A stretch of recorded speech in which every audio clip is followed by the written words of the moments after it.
The Screaming Room. It was a cold December evening in the small town of Elmwood, Ohio. The air carried an unusual chill even for this time of year. Families were gathered around their fireplaces, unaware of the events unfolding just outside the city limits. Before we begin, tell me, where are you listening from, and what time is it there? James Carter, a 35-year-old mechanic, lived alone in a century-old farmhouse on the outskirts of town.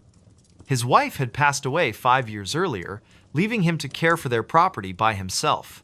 The house, though charming, had always given James an uneasy feeling, especially one particular room on the second floor. That night, as James finished repairing his truck in the garage, he noticed something strange. A faint sound, almost like whispering, seemed to be coming from upstairs. He glanced at the clock. 9:17 p.m. Too late for visitors, and definitely too late for his imagination to play tricks on him. Climbing the creaky wooden stairs, James felt the temperature drop noticeably. By the time he reached the second floor, his breath had become visible in the frigid air. The sound grew louder, more distinct now. It wasn't whispering anymore, it was screaming. The source came from the west wing of the house, a part of the building rarely used. Specifically, the Red Room, so named because its walls were painted a deep crimson that seemed to glow faintly in low light. James hesitated outside the closed door. The screams continued, echoing through the hallway. Taking a deep breath, James turned the brass doorknob. The door opened with a slow creak, revealing a scene that would haunt him forever. The room was empty, yet the screaming filled the space with an intensity that defied logic. James's heart pounded as he stepped inside. The wallpaper, faded but still recognizable as Victorian floral patterns, seemed to shift and move in the dim light. Shadows danced across the walls, though no source of movement could be seen. The temperature dropped further, causing James to shiver uncontrollably. He checked his watch. 9:23 p.m. Time seemed to stretch and warp within the confines of the room. The screams changed pitch, becoming more desperate, more human-like. Yet there was no one there, just the empty space and the overwhelming sense of dread. James remembered hearing stories about the previous owners of the house, a family who had lived there in the early 1900s. Rumors spoke of mysterious disappearances and unexplained deaths, but these were just tales, weren't they? Urban legends meant to entertain rather than terrify. As he stood frozen in the center of the room, the screams began to form words. At first, they were indistinct, jumbled sounds, but gradually, they became clearer. "Help me! Get out! They're coming!" Each phrase sent a new wave of fear through James's body. His phone, left charging downstairs, buzzed with a text message from his friend Mark. "Hey, you still up?" the message read. James considered responding, but the phone remained safely downstairs while he was trapped in this nightmare. The buzzing stopped as quickly as it started. The clock on the wall ticked loudly, each second stretching into eternity. 9:28 p.m. The room's atmosphere shifted again, becoming heavier, more oppressive. James's breathing quickened as he realized the screaming had stopped. Complete silence filled the space, more terrifying than the noise had been. Suddenly, the lights flickered. Not the overhead bulb, which had long since burned out, but the very air itself seemed to shimmer and pulse with an otherworldly energy.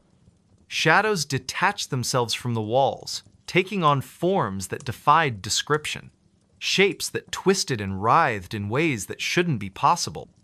James backed toward the door, his movements slow and deliberate, every fiber of his being screamed at him to run, but his legs refused to cooperate. The temperature continued to plummet, frost forming on the window panes despite the lack of cold air entering the room.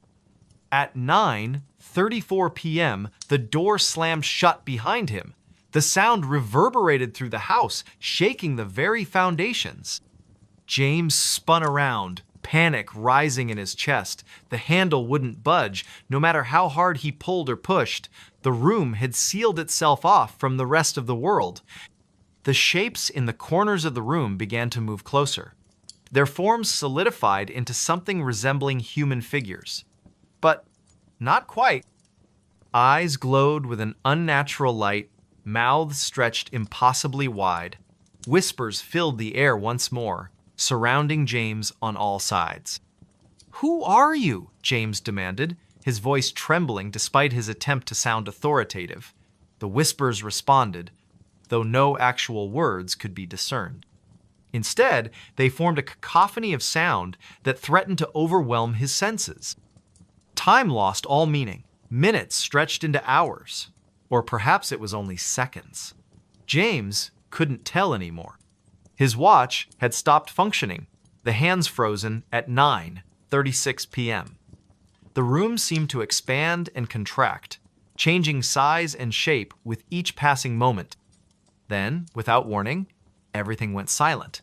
The shadows retreated to the corners, the temperature returned to normal, and the door opened easily when James turned the handle. Stepping out into the hallway, he found nothing unusual waiting for him. The rest of the house remained calm and quiet. But the experience had changed James. He couldn't sleep in that house anymore. Within a week, he had sold the property and moved to another state. To this day, the current owners refuse to enter the red room. They've boarded it up, sealing it off from the rest of the house.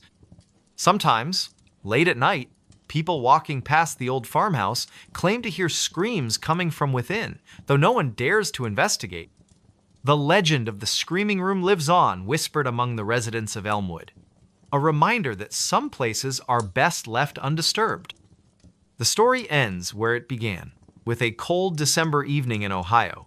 But now, whenever someone hears an unexpected sound in the night, they think twice before investigating. Because sometimes, the truth is far more terrifying than any urban legend. Pause here for reflection. Let the weight of the tale settle in the listener's mind. The final word lingers in the air, fading slowly into silence. He wasn't on the guest list. It was a chilly October evening in rural Vermont, where the small town of Willow Creek prepared for its annual autumn festival. The leaves had turned into fiery shades of red and orange, carpeting the ground beneath towering maple trees. The air carried the faint scent of wood smoke mingled with pumpkin spice, creating an atmosphere both cozy and mysterious. Rachel Thompson, a local schoolteacher in her early 30s, had volunteered to help organize this year's event. She stood near the entrance of the community center, clutching a clipboard filled with names and details. The golden hour light filtered through the trees, casting long shadows across the parking lot as families began arriving for the festivities. "Good evening, Mrs. Peterson." Rachel greeted a familiar face, checking off another name from her meticulously organized list. "Your grandchildren must be excited about the haunted house tour tonight." As the line of visitors grew longer, Rachel noticed a tall figure standing silently at the edge of the parking lot. He wore a dark overcoat that seemed out of place in the crisp but not freezing weather. His presence felt different, though she couldn't quite articulate why. Perhaps it was the way he remained motionless while everyone else bustled about, or how his gaze seemed fixed directly on her despite the distance. "Excuse me," came a voice behind her, startling Rachel from her thoughts. She turned to assist another family, but when she glanced back toward the parking lot moments later, the man was gone. Shaking off an inexplicable feeling of unease, she returned to her duties. The festival proceeded smoothly throughout the evening. Children laughed as they navigated the hay maze, couples strolled hand in hand through the pumpkin patch, and elderly residents shared stories around the bonfire. Yet Rachel couldn't shake the image of that strange man from her mind. Several times, she caught herself scanning the crowd, searching for his distinctive silhouette. Around 9 o'clock, as the last scheduled events drew to a close, Rachel began directing volunteers in the cleanup process. The temperature had dropped noticeably, and a thin mist crept across the grounds, swirling around lampposts and benches. Most attendees had already departed, leaving only a few stragglers enjoying the final moments of the celebration. "Rachel," called Mark Harrison, one of the event coordinators, "have you seen anyone still wandering around?" I thought I heard footsteps near the old storage shed. A chill ran down Rachel's spine that had nothing to do with the cooling night air. No, everyone should be accounted for by now. She hesitated, then added, but earlier, there was this man. I never saw him approach the registration table. Mark frowned, adjusting his flashlight beam. That's odd. Let's do a quick sweep of the area before we lock up. Better safe than sorry. They split up to cover more ground, agreeing to meet back at the main entrance in 15 minutes. As Rachel made her way past the deserted food stalls and silent game booths, she couldn't help but notice how different everything looked under the dim security lights. Shadows danced eerily along the building's walls, and every rustle of leaves sounded like approaching footsteps. Suddenly, she froze. There, near the edge of the woods, stood the man in the dark overcoat again. This time, he wasn't merely observing, he was watching her intently, his expression unreadable in the poor lighting. Her heart pounded against her ribcage as she tried to recall if she'd ever seen him before in town, but something about him felt wrong. "Hello?" she called out tentatively, taking a cautious step forward. "Can I help you with something?" Instead of responding, the man tilted his head slightly, almost like a curious animal studying its surroundings. Then, without warning, he turned and disappeared into the tree line. Rachel's breath caught in her throat. She knew she should alert Mark immediately, but curiosity propelled her forward instead. Maybe she could catch up to him and ask what he wanted. The forest path leading away from the festival grounds felt impossibly darker than it should have been. Moonlight struggled to penetrate the dense canopy above, and Rachel found herself relying heavily on her phone's flashlight app. Twigs snapped underfoot, and the occasional owl hooted in the distance, heightening her sense of isolation. After walking for what felt like 10 minutes, but was probably much less, she emerged into a small clearing. And there, standing perfectly still amidst the encroaching darkness, was the man once more. Up close, she realized his features were remarkably ordinary. Brown hair, average build, plain face, yet somehow profoundly unsettling. His eyes reflected her phone's light in an unnatural way, almost glowing. "You shouldn't be here," Rachel managed to say, her voice trembling despite her best efforts to sound authoritative. "This is private property." For the first time he spoke, his voice low and measured. "I'm looking for someone. They told me I'd find answers here." "What kind of answers?" she pressed, inching backward slowly. Every instinct screamed at her to run, but she forced herself to maintain eye contact. "Who are you looking for?" He didn't answer immediately. Instead, he reached into his coat pocket and withdrew a photograph. Even from several feet away, Rachel recognized the faded image instantly. It showed a young woman who bore a striking resemblance to herself. Same hair color, similar facial structure. Only the style of clothing suggested it was taken decades ago. "My sister," he said finally, his tone heavy with sorrow. "She went missing after attending one of these festivals." "That was," he paused, calculating, 2 years ago tonight." Rachel's blood ran cold. She remembered hearing vague rumors about a disappearance connected to the autumn festival, but no one ever talked about it openly. Local legends hinted at supernatural occurrences tied to the land itself, stories passed down through generations but rarely believed. Could this man truly be searching for closure after all these years? Before she could respond, a sudden gust of wind extinguished her phone's screen, plunging them both into near-total darkness. Panic surged through her veins as she fumbled to reactivate the device. When the light finally flickered back on, the man was gone. Not just stepped aside or hidden, completely vanished, as if he'd never existed. Shaken to her core, Rachel stumbled back toward the festival grounds, calling Mark's name repeatedly. Together, they searched the entire area again, finding no trace of the mysterious visitor. Later, while reviewing security footage from multiple angles, they discovered something even more disturbing. Not a single camera had captured any sign of the man in the dark overcoat. It was as though he'd slipped between the cracks of reality itself. In the weeks that followed, Rachel found herself unable to forget those haunting eyes or the photograph that seemed to bridge past and present. She began researching local history archives, determined to uncover the truth about the missing woman. What she learned chilled her to the bone. Numerous unexplained disappearances linked to the festival site over the past century.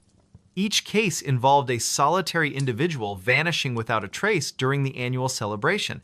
None were ever solved. Despite warnings from friends and colleagues to let sleeping dogs lie, Rachel continued her investigation. Something about the man's desperate search resonated deeply within her. Perhaps it was survivor's guilt, or maybe a subconscious recognition of shared pain. Whatever the reason, she felt compelled to seek answers, no matter where the trail might lead. One moonless night, armed with flashlights and determination, Rachel and Mark ventured back to the clearing where she'd last seen the stranger. The air felt heavier than usual, charged with an almost electric tension. Leaves whispered secrets as they crunched underfoot, and shadows danced unpredictably despite the steady beams of their lights. "Do you really think we'll find anything?" Mark asked skeptically, though his grip on the flashlight betrayed underlying nerves. "This whole situation feels off." "I don't know," Rachel admitted softly, scanning the perimeter for any signs of disturbance. "But I can't shake the feeling that we're missing something important, something right under our noses." They spent nearly an hour combing the area, finding nothing but ancient tree roots and scattered stones. Just as frustration began to set in, Mark spotted something glinting faintly among the foliage. Kneeling down, he unearthed a tarnished silver locket half buried in the dirt. Inside lay two tiny photographs, one of the woman from the original picture, smiling brightly, and another of a younger version of the man in the dark overcoat, his arms slung casually around her shoulders. "Oh my God," Rachel breathed, tears pricking at the corners of her eyes. "This has to belong to her, to his sister." Without warning, the temperature plummeted dramatically, causing both of them to shiver violently. Their flashlights flickered erratically, threatening to die altogether. A deep, resonant hum filled the air, seeming to emanate from the very earth beneath their feet. And then, emerging from the shadows like a specter materializing from smoke, stood the man once more. His expression hadn't changed, but his presence felt different somehow, more solid yet simultaneously ethereal. He extended a hand toward Rachel, palm upturned expectantly. In that moment, she understood what he wanted, needed from her. Placing the locket gently into his grasp, she whispered, "I'm so sorry. We'll keep looking. I promise." For the first time since their encounter, emotion flickered across his face, gratitude mixed with profound sadness.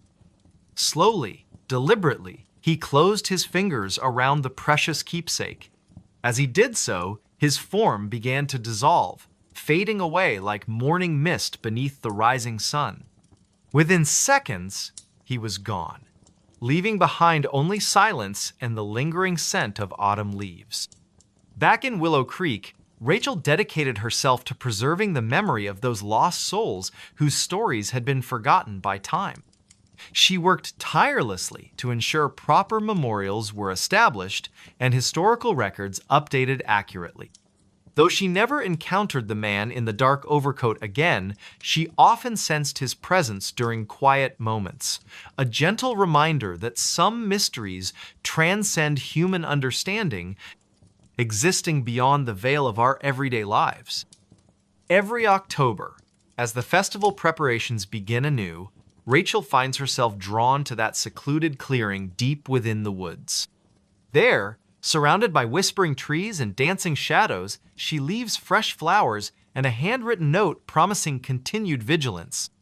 Because sometimes, justice isn't about solving a case or finding definitive answers.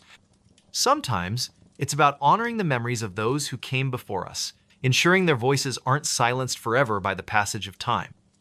And perhaps, just perhaps, somewhere beyond our comprehension, a brother and sister are finally reunited, free from the burdens of unanswered questions and unresolved grief. Their spirits rest peacefully now, knowing that someone cared enough to remember. Voices in the cornfield, a haunting tale. It was a quiet, humid evening in late September when Emma first heard the whispers. The sun had just dipped below the horizon, casting long shadows across the endless rows of cornfields that surrounded her small town of Millbrook, Illinois. The air was thick with the scent of damp earth and drying leaves, and a gentle breeze rustled through the towering stalks. She had always found the fields comforting during the day, their golden waves stretching as far as the eye could see. But at night, they felt different, oppressive, as if the darkness between the rows hid secrets too terrible to be spoken aloud. Emma stood on the edge of the field, hesitating for a moment before stepping forward. Her boots crunched softly against the dry soil beneath her feet.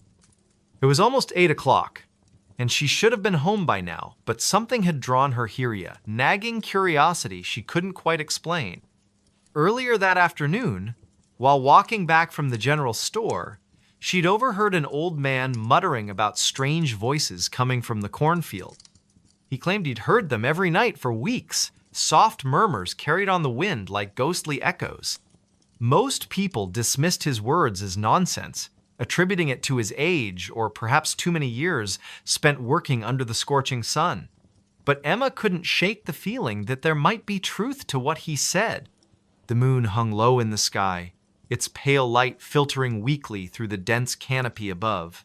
Shadows danced around her, shifting unpredictably as though alive.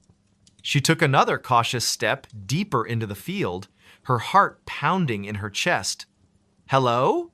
she called out tentatively, her voice barely audible even to herself. Silence greeted her, save for the faint rustling of leaves overhead.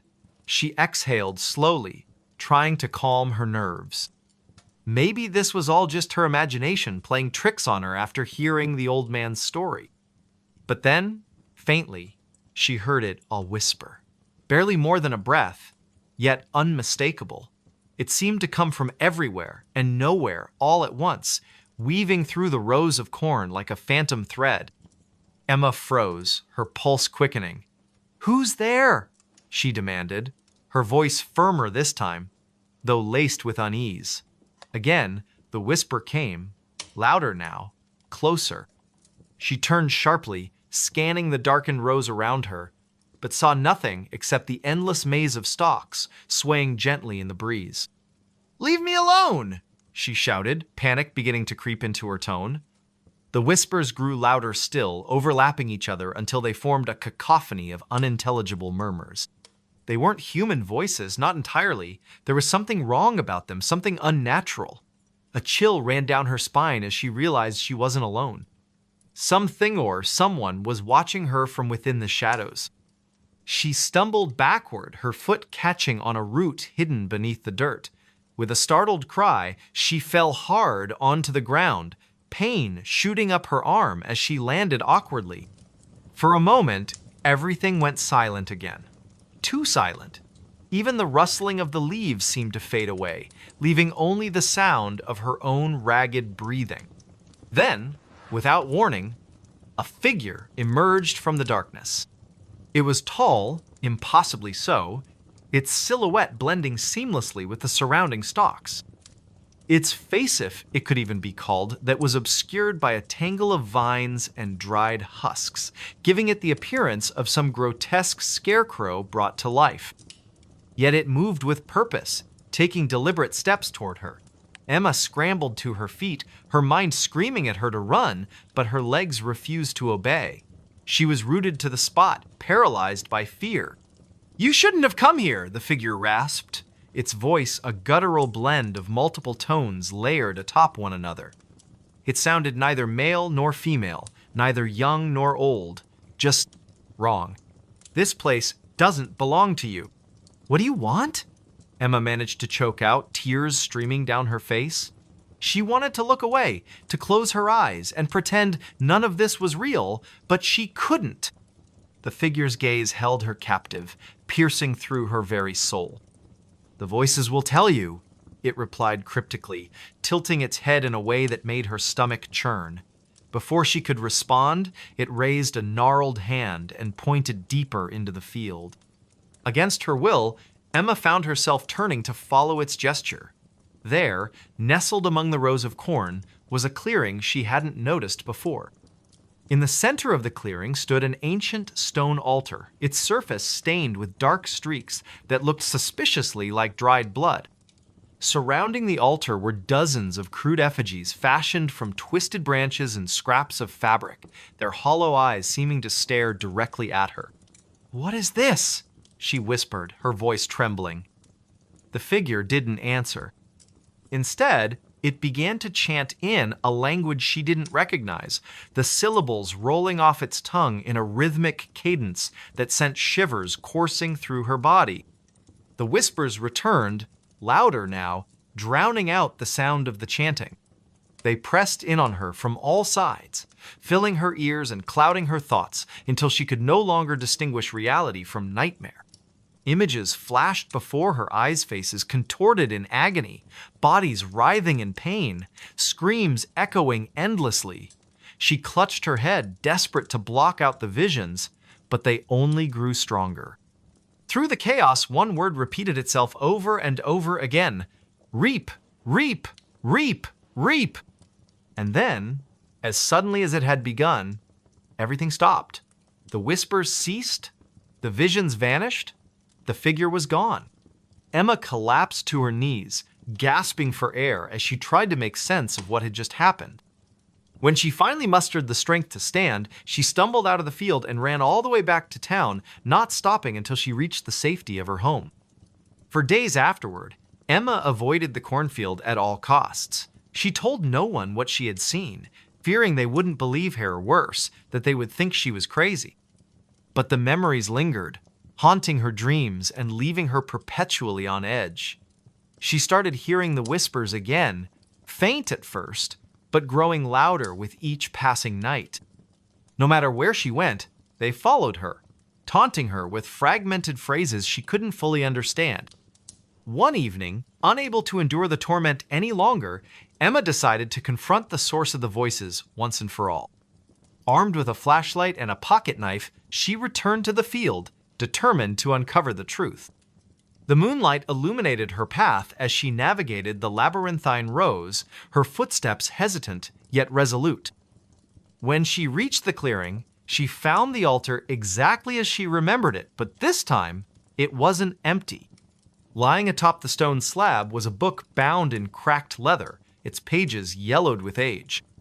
Etched into the cover were symbols unlike anything she had ever seen, intricate patterns that seemed to shift and writhe when viewed from certain angles. Her hands trembled as she picked it up, half expecting it to burn her skin or crumble to dust in her grasp.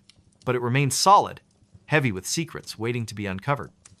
As she flipped through the pages, she discovered writings detailing rituals meant to summon entities from beyond the veil.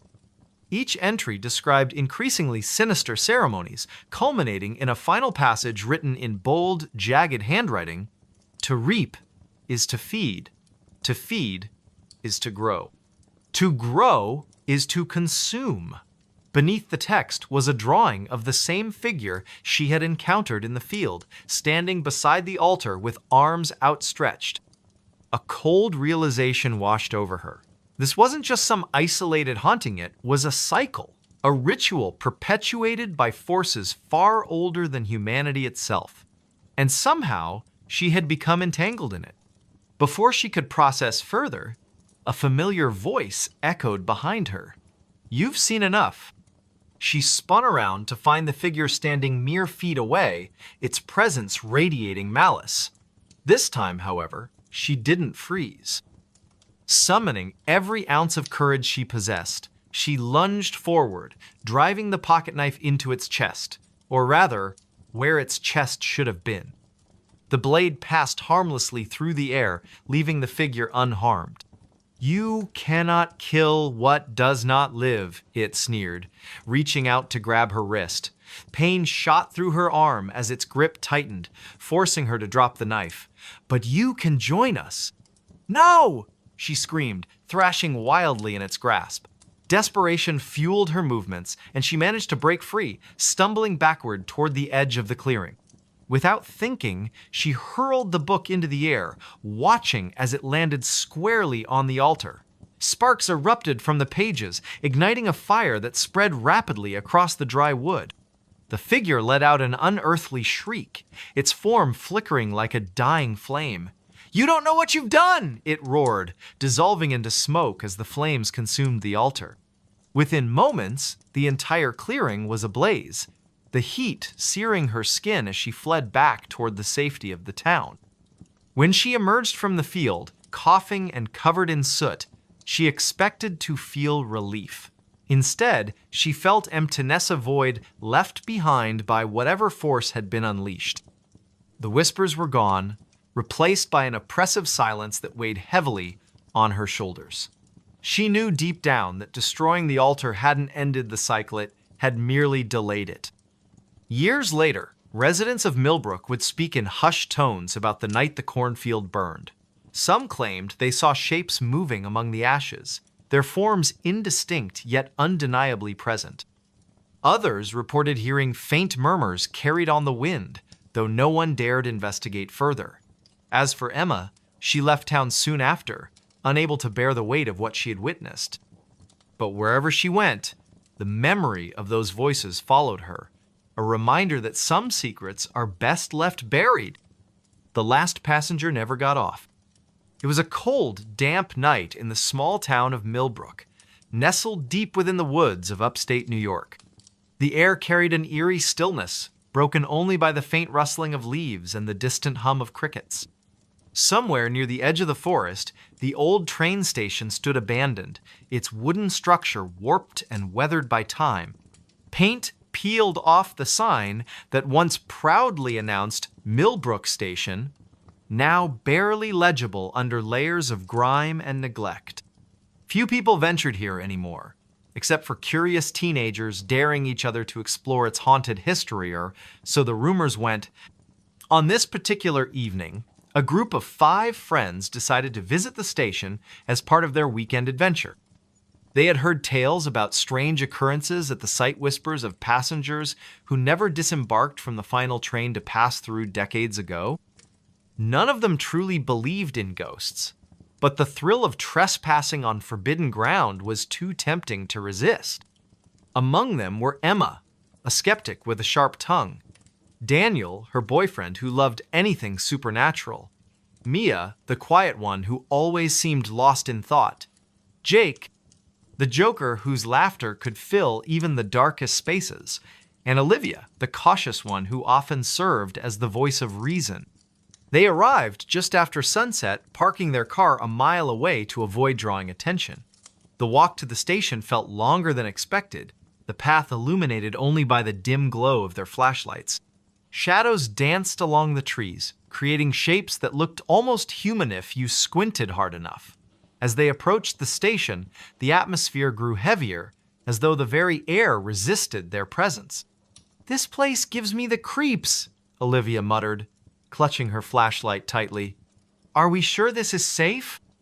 "Oh, come on," Daniel replied, his tone teasing yet reassuring. "What's the worst that could happen? A ghost shows up and asks us to leave?" He chuckled nervously, though no one else joined in.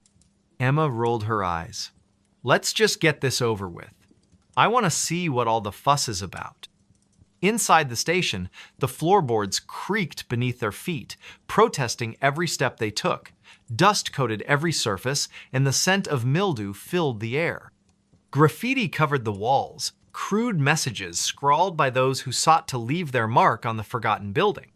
But something else caught their attention, a series of faded photographs pinned to a bulletin board near the ticket counter. Most were black and white images of smiling families, boarding trains, snapshots of happier times. However, one photo stood out among the rest. It depicted a lone figure standing on the platform, face obscured by shadows despite the bright sunlight behind them. "Who do you think that is?" Mia asked softly, pointing to the mysterious figure. No one answered immediately. Instead, they stared at the image, feeling an inexplicable chill run down their spines. Jake broke the silence with a forced laugh. Probably just some weirdo who didn't want to smile for the camera. But his attempt at humor did little to ease the tension. The longer they lingered, the more unsettling the station became. Strange noises echoed through the empty hall-soft footsteps, faint whispers, the occasional groan of metal shifting somewhere unseen. At first, they dismissed these sounds as tricks of the mind, products of their overactive imaginations fueled by fear. Yet as the minutes passed, the disturbances grew louder, more distinct. "Did you hear that?" Olivia whispered, her voice trembling. She pointed toward a set of double doors leading to the tracks outside. Everyone froze, listening intently. Sure enough, there it was again, a low, rhythmic clanging, like the sound of a bell being struck repeatedly. "That's not coming from inside," Daniel said, frowning. "It's coming from the platform." Against better judgment, they followed the noise, stepping cautiously onto the weathered wooden planks of the platform. The clanging stopped abruptly as they emerged, leaving only the oppressive silence of the night. Their flashlights scanned the area, revealing nothing out of the ordinary. Just empty tracks stretching into the darkness, surrounded by dense woods. Then, without warning, the lights flickered. Not the natural kind caused by faulty wiring or stormy skies, but a deliberate pulsing, as if the station itself were alive and breathing. Each flicker cast distorted shadows across the platform, making it impossible to tell whether something or someone was lurking just beyond the reach of their beams. "What the hell is going on?" Emma demanded, her bravado faltering. Before anyone could respond, they heard it. The unmistakable rumble of an approaching train. "But there aren't supposed to be any trains running here," Mia stammered, clutching Daniel's arm. "It must be a freight train or something," Jake suggested weakly, though he sounded far from convinced. The rumbling grew louder, accompanied by the piercing screech of metal grinding against metal. And then, emerging from the darkness, came the train itself. Its headlights cut through the gloom, blinding them momentarily. When their vision adjusted, they realized something was wrong. The train looked ancient, its paint chipped and faded, its windows clouded with grime. It moved impossibly slowly, as though struggling to stay on the tracks. As it drew closer, the group noticed another detail that sent shivers down their spines. Every single window was dark. No passengers sat inside, no conductor waved from the caboose. It was completely empty, or so it seemed. Okay, Olivia said quickly, backing away. "We need to go. Now." "No arguments here," Jake agreed, already heading back toward the station. But before they could retreat, the train came to a halt directly in front of them. The doors slid open with a deafening hiss, revealing the interior bathed in shadow. From within, they heard a voice, a soft melodic whisper that seemed to echo in their minds rather than their ears. "Come aboard!" it urged, gentle yet insistent. None of them moved. They stood rooted to the spot, paralyzed by a mix of fear and curiosity. "Don't listen to it," Emma shouted, snapping them out of their trance. "Whatever you do, don't get on that train." Her words seemed to break the spell. One by one, they turned and ran, fleeing back toward the safety of the station. But as they reached the entrance, they realized something was terribly wrong. The building they had entered earlier was gone. In its place stood a vast expanse of wilderness, stretching endlessly in every direction. Panic set in as they frantically searched for a way out, but the forest seemed to shift and change around them, trapping them in an endless maze. Hours passed, or maybe it was only minutes. Time had lost all meaning. Eventually, exhaustion forced them to stop, collapsing onto the damp earth beneath the skeletal branches of towering trees. And that's when they saw it again, the train, waiting silently on invisible tracks. One by one, they began to disappear. First, it was Jake, who wandered off alone in search of help. Then Mia, lured away by the promise of finding shelter. Next came Olivia, driven mad by the constant whispers she swore only she could hear. Finally, Daniel succumbed to despair, convinced he would find answers aboard the train. Only Emma remained, clinging to the hope that she could escape whatever malevolent force had ensnared her friends. But as dawn broke over the horizon, casting pale light across the desolate landscape, she found herself standing on the platform once more. The train loomed before her, its doors wide open, inviting her to step inside. Tears streamed down her face as she realized the truth. She would never leave. Like the others, she was destined to become one of the last passengers, the ones who never got off. The forest fell silent again, save for the faint rustle of leaves and the distant hum of crickets. Somewhere near the edge of the woods, the old train station stood abandoned, its wooden structure warped and weathered by time. Paint peeled off the sign that once proudly announced Millbrook Station, now barely legible under layers of grime and neglect. Few people ventured here anymore, except for curious teenagers daring each other to explore its haunted history, or so the rumors went. They said the house was empty. The small town of Ridgewood, nestled deep in the heart of New England, had always been a place where whispers carried farther than voices. It was late autumn, and the air was crisp with the scent of fallen leaves and damp earth. The sun was setting behind the jagged tree line, casting long shadows over the quiet streets.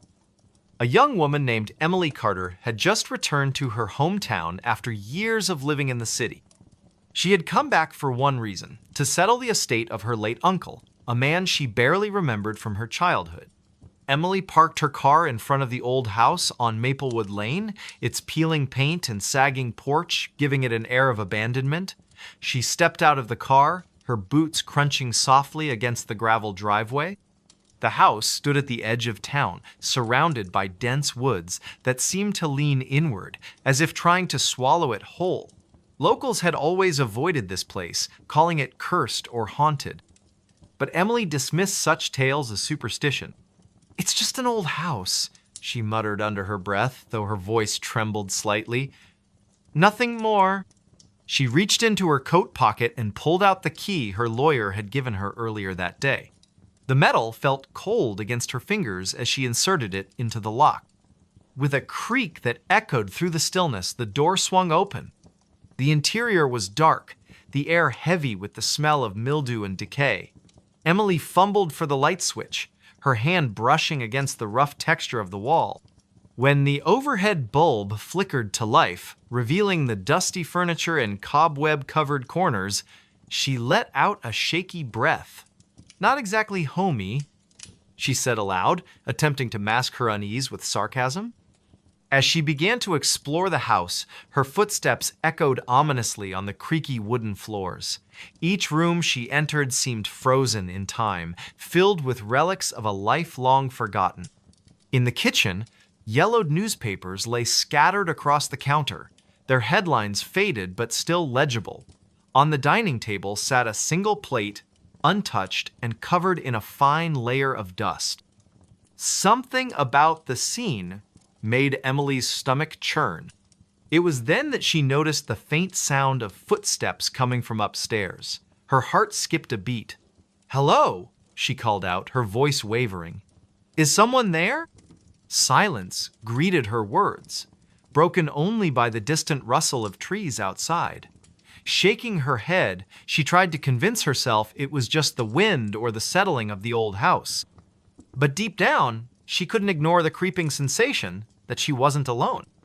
Determined to finish what she'd come here to do, Emily climbed the staircase, each step groaning beneath her weight. At the top, she found herself facing a long hallway lined with closed doors.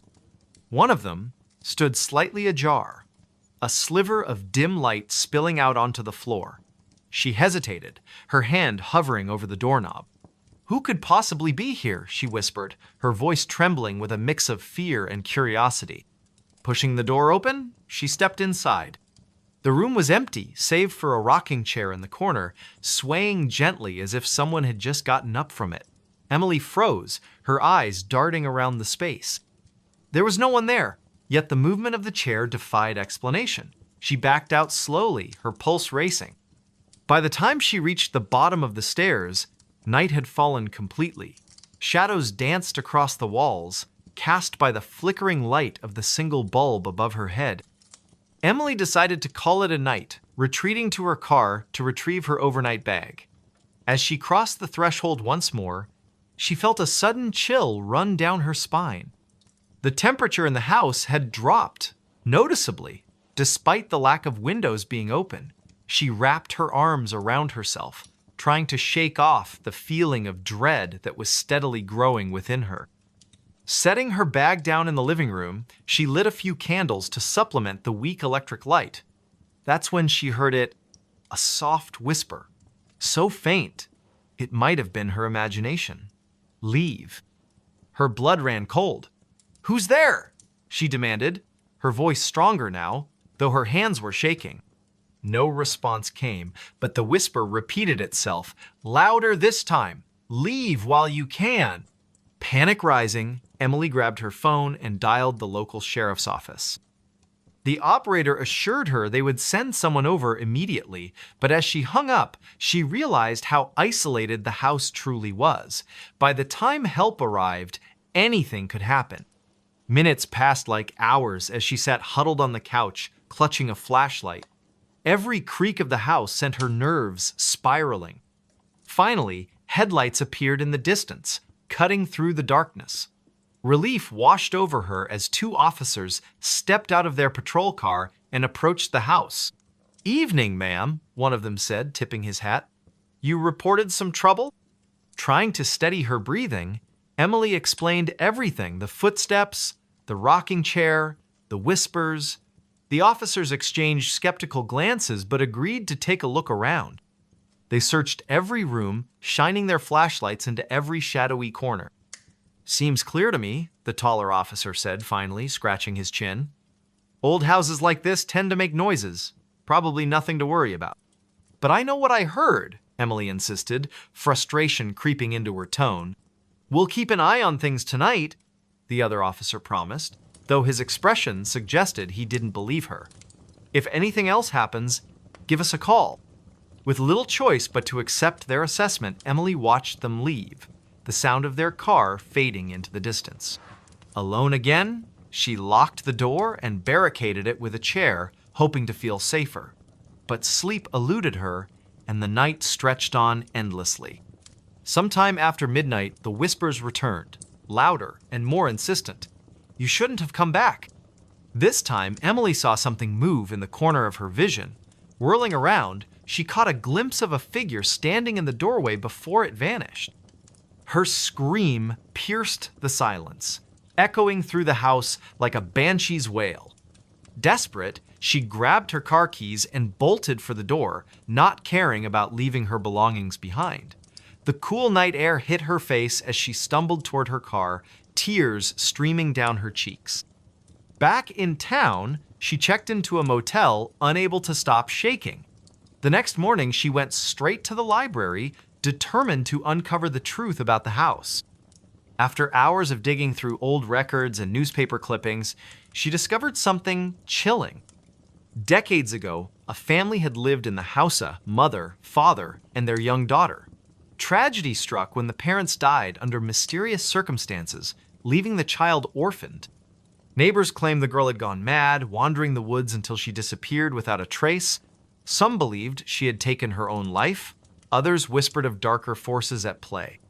Armed with this knowledge, Emily returned to the house one final time, accompanied by a priest recommended by the librarian. Together, they performed a blessing ritual, sprinkling holy water and reciting prayers throughout the building. By the end, Emily felt a strange sense of peace settle over the house, as if a weight had been lifted. Though she never fully understood what had happened, Emily left Ridgewood shortly afterward, vowing never to return. The house remained empty, its secrets buried beneath layers of history and myth. Yet, on certain nights, townsfolk swear they can still hear faint whispers carried on the wind, warning those who dare to venture too close. They said the house was empty. Emily often reflected in the years that followed. But sometimes, emptiness is the least of your worries. And so, the legend of the house on Maplewood Lane lived on, a testament to the mysteries that linger in the shadows of small-town America. She answered a phone that wasn't there. It was a quiet, overcast afternoon in the small town of Cedar Ridge, nestled deep within the Appalachian foothills. The sky was a uniform gray, and the air carried a damp chill that seemed to seep through every crack in the old houses lining Elm Street. Emily Carter, a reserved librarian in her late 20s, had just returned from her weekly grocery run. She lived alone in a modest two-story home at the edge of town, its white paint peeling slightly but still charming in its own way. As she stepped inside, she noticed something unusual, a faint ringing sound echoing through the house. Her brow furrowed as she set down her bags. "That's strange," she muttered under her breath, glancing around the living room.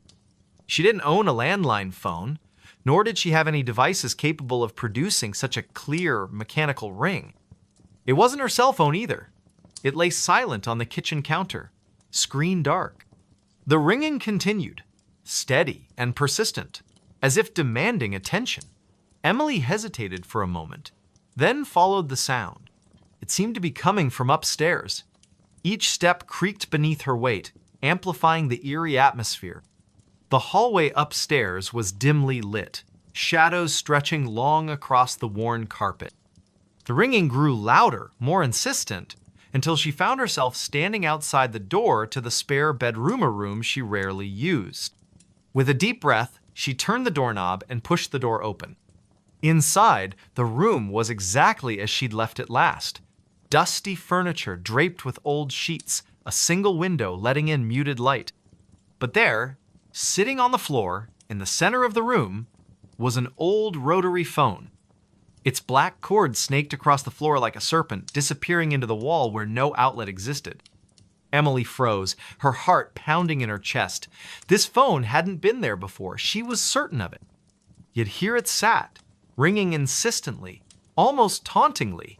Against her better judgment, she approached it. The closer she got, the colder the air became, until her breath formed tiny clouds in front of her face. Her hand trembled as she reached out, hovering inches above the receiver. Finally, she picked it up and pressed it to her ear. "Hello?" she whispered, her voice barely audible. For a moment, there was only silence on the other end. Then came a soft, distorted voice, barely human. "Help me!" it rasped, each word dragging out like a mournful wail. "Please, help me!" Emily dropped the phone, stumbling backward until she hit the wall. The voice continued, growing louder and more desperate. "Who are you?" she cried, clutching her arms tightly around herself. "What do you want?" But the voice didn't answer directly. Instead, it began to chant, repeating the same phrase over and over again. "Find me, find me, find me." Suddenly, the line went dead. The room fell silent, except for the sound of Emily's ragged breathing. When she looked back at the phone, it was gone. Vanished without a trace. Later that evening, Emily sat at her kitchen table, trying to make sense of what had happened. The rational part of her mind insisted it had been some kind of hallucination or prank. But the icy sensation that lingered in the spare bedroom told her otherwise. She poured herself a cup of tea, hoping the warmth would calm her nerves.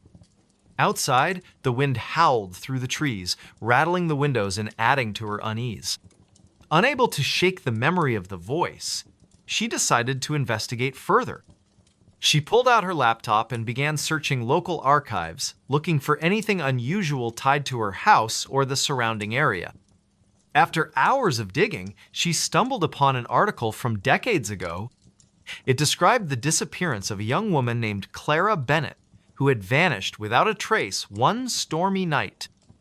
According to the report, Clara had been seen arguing with someone near the edge of the woods behind what was now Emily's property. No body was ever found, and the case remained unsolved. A chill ran down Emily's spine as she read the details. Could the voice belong to Clara? And if so, why had it chosen her to hear its plea? The next day, Emily visited the town library, hoping to learn more about Clara's life. The librarian, an elderly woman named Mrs. Percentive. Hargrove recognized the name immediately. "Oh, yes, poor Clara," she said with a sad shake of her head. "Such a sweet girl. Always helping others. Some say she angered the wrong person, while others believe." She trailed off, her gaze drifting toward the window. "Believe what?" Emily prompted gently. Mrs. Hargrove lowered her voice, though they were the only ones in the room. "There are stories old ones that speak of spirits trapped between worlds. They say this land holds secrets, echoes of those who can't move on." She paused, studying Emily carefully. "Why are you asking about Clara?" Emily hesitated, unsure how much to reveal. "I think I might have encountered something related to her," she admitted cautiously. "Something unexplainable." Mrs. Hargrove nodded slowly, as if she'd expected this answer all along. "If you're meant to help her, you'll know what to do. Just be careful, dear. Not everything that calls for help deserves it." That night, Emily returned home, feeling both intrigued and deeply unsettled. As she climbed the stairs to bed, she couldn't shake the feeling that she was being watched. Every shadow seemed to shift just out of the corner of her eye, and the house felt unnaturally quiet, as if holding its breath. When she reached the landing, she froze. There, once again, was the rotary phone. This time, it sat on the top step, its cord coiled neatly beside it. The sight sent a jolt of fear through her body, but also a strange sense of resolve. She knew she couldn't ignore it anymore.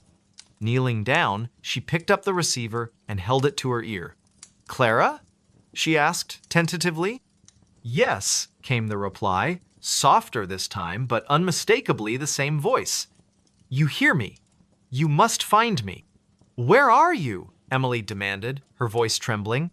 "In the woods. Follow the path. Look for the tree with the red ribbon." Before Emily could ask more questions, the line went dead again. The phone disappeared from her hands, leaving her staring at empty space. The following morning, armed with determination and a flashlight, Emily ventured into the dense forest behind her house. The path she followed was narrow and overgrown, the trees towering above her like silent sentinels. The air smelled earthy and damp, and the only sounds were the crunch of leaves beneath her boots and the occasional rustle of unseen creatures. After walking for nearly 20 minutes, she spotted a massive oak tree with a faded red ribbon tied around its trunk. Her pulse quickened as she approached. At the base of the tree, partially hidden by moss and roots, was a small wooden box. With shaking hands, she opened it. Inside was a collection of personal belongings, a tarnished locket, a handwritten letter, and a photograph of a smiling young woman who bore a striking resemblance to the image of Clara she'd seen online. Tears welled up in Emily's eyes as she realized the significance of her discovery. These items weren't random, they were clues, pieces of a puzzle waiting to be solved. She carefully gathered them and brought them back to her house, determined to piece together the truth. Over the next several weeks, Emily delved deeper into Clara's story, uncovering a web of betrayal, jealousy, and tragedy. She learned that Clara had been involved with a man whose family disapproved of their relationship. On the night she disappeared, witnesses claimed they saw her arguing with him near the woods. Many believed he had something to do with her vanishing, but without evidence, nothing could be proven. One evening, as Emily pored over documents spread across her dining table, she heard the familiar ringing sound again. Turning slowly, she saw the rotary phone resting on the couch. This time, however, it wasn't calling Harriet, was simply there, as if waiting. Summoning her courage, she walked over and picked up the receiver. "Clara?" she said softly. "Thank you," came the voice, clearer and more peaceful than before. "You've given me peace." And then, just like that, the phone vanished. For good this time. In the days that followed, Emily felt a profound sense of closure, not just for Clara, but for herself as well. By confronting the unknown, she had faced her own fears and discovered a strength she hadn't known she possessed. Though she never saw or heard from Clara again, she knew the spirit had finally moved on. The people of Cedar Ridge eventually learned of Emily's efforts to uncover the truth about Clara's disappearance. Inspired by her bravery, they erected a memorial in the woods, marking the spot where the oak tree stood. It served as a reminder that even the most haunting mysteries could be laid to rest with compassion and perseverance. As for Emily, she continued her quiet life, forever changed by the experience. Sometimes, when the wind blew just right, she thought she could hear a faint whisper of gratitude carried through the trees. A reminder that sometimes, answering a Cleven one that comes from beyond can change everything. The Man Who Followed Me Home, a chilling encounter. It was a cold, overcast afternoon in late October when Claire first noticed him. She had been walking home from the library in her small suburban town of Crestwood, Illinois, her arms laden with books and her mind preoccupied with thoughts of the upcoming Halloween festivities. The streets were quiet, save for the occasional rustle of leaves skittering across the pavement and the distant hum of traffic from the main road. The air carried the crisp bite of autumn, and she pulled her scarf tighter around her neck as she quickened her pace. She didn't see him at first, not really. It was more of a feeling, an awareness that prickled the back of her neck like the faintest brush of a spider's web. When she finally glanced over her shoulder, there he was, standing at the corner of Maple Street, just far enough away to seem unassuming yet close enough to make her uneasy. He wore a long, dark coat that hung loosely on his frame, its edges flapping slightly in the breeze. His face was obscured by the brim of a wide hat, but she could feel his gaze boring into her, steady and unrelenting.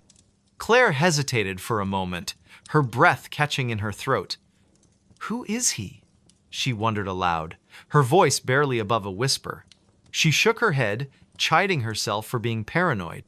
Crestwood wasn't exactly a bustling metropolis, but it was safer, so she had always believed. Still, something about the man made her skin crawl. She turned her attention back to the path ahead, forcing herself to focus on the rhythmic crunch of her boots against the gravel sidewalk. But the feeling didn't go away. If anything, it intensified. Every few minutes, she would glance behind her, only to find him still there, maintaining the same distance as before. He never spoke, never waved, never did anything to acknowledge her presence. And yet, he followed. Step by step, block by block, he stayed just within sight, a shadowy figure trailing her like a ghost tethered to her heels. By the time she reached Birch Avenue, her heart was racing. Her house was only a few blocks away now, but the thought of leading this stranger to her doorstep filled her with dread. She considered crossing the street or ducking into one of the nearby shops, but the latter option felt futile. Most of them had already closed for the evening. Instead, she tightened her grip on her books and forced herself to keep moving, her footsteps quickening with each passing second. "Why is he following me?" she muttered under her breath, her voice trembling with a mix of fear and frustration. She wanted to confront him, to demand answers, but the words caught in her throat. What if he lashed out? What if he wasn't alone? The uncertainty gnawed at her, leaving her paralyzed with indecision. All she could do was walk faster, hoping against hope that he would eventually lose interest and disappear. But he didn't. When she finally turned onto her street, she risked another glance over her shoulder and saw him standing at the far end, his silhouette outlined against the dim glow of the streetlights. For a brief moment, their eyes met, or at least, she thought they did. Then, without warning, he stepped into the shadows and vanished. Claire exhaled sharply, relief washing over her in waves. She hurried up the driveway to her house, fumbling with her keys as she unlocked the front door. Once inside, she slammed the door shut and leaned against it, listening intently for any sign of movement outside. The house was silent, save for the soft ticking of the clock in the hallway. She locked the door and drew the curtains, her hands shaking as she moved from room to room, checking every window and peering out into the darkness beyond. For hours, she sat huddled on the couch, Her phone clutched tightly in her hand. She debated calling the police, but what would she say? That a man had followed her home without saying a word? Without doing anything overtly threatening? They'd probably dismiss her concerns as paranoia, especially since he had disappeared before she could get a good look at him. No, she decided, it was better to wait until morning. Maybe then she could convince herself it had all been a figment of her imagination. The next day, however, proved otherwise. Claire woke to find a single red rose lying on her porch, its petals glistening with dew. At first, she thought it might be a gift from a neighbor or a secret admirer, but the absence of a note or any identifying details left her unsettled. She picked it up cautiously, examining it for clues, but found nothing unusual. Still, the gesture felt wrong too, deliberate, too calculated. As she walked to work later that morning, she couldn't shake the feeling that she was being watched again. Sure enough, when she paused at the intersection of Birch and Elm, she spotted him standing across the street, his posture relaxed, yet unnervingly still. This time, he wasn't wearing the hat, and she got a clearer view of his face. It was gaunt, almost skeletal, with hollow cheeks and sunken eyes that seemed to glint with a strange, otherworldly light. His lips curled into a faint smile as their gazes locked, sending a shiver down her spine. Claire broke eye contact and hurried across the street, her pulse hammering in her ears. She ducked into a nearby cafe, ordering a coffee she didn't really want, just to have an excuse to stay indoors. From the safety of the window seat, she watched as he lingered outside, his expression unreadable. After several agonizing minutes, he finally turned and walked away, disappearing into the crowd. Over the next few days, the encounters grew more frequent and more disturbing. Wherever she went, he was there. At the grocery store, in the park, even outside her office building. He never approached her, never said a word, but his presence was constant, suffocating. Friends and coworkers began to notice her growing anxiety, asking if everything was okay. She tried to laugh it off, attributing her behavior to stress or lack of sleep, but deep down, she knew the truth. Something was terribly wrong. One evening, after returning home from work, Claire discovered a note tucked beneath her windshield wiper. Written in jagged, uneven handwriting were the words, "I've been waiting for you." Her stomach churned as she read the message over and over, each repetition making it feel more menacing. She crumpled the paper in her fist and threw it into the trash. But the damage was done.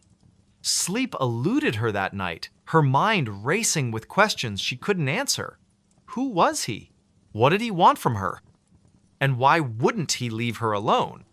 Determined to put an end to the torment, Claire decided to take matters into her own hands. She installed extra locks on her doors, set up motion-activated lights around the perimeter of her house, and even bought a can of pepper spray to carry with her at all times. But none of these precautions brought her peace. If anything, they only heightened her sense of vulnerability, reminding her constantly of the danger lurking just beyond her control.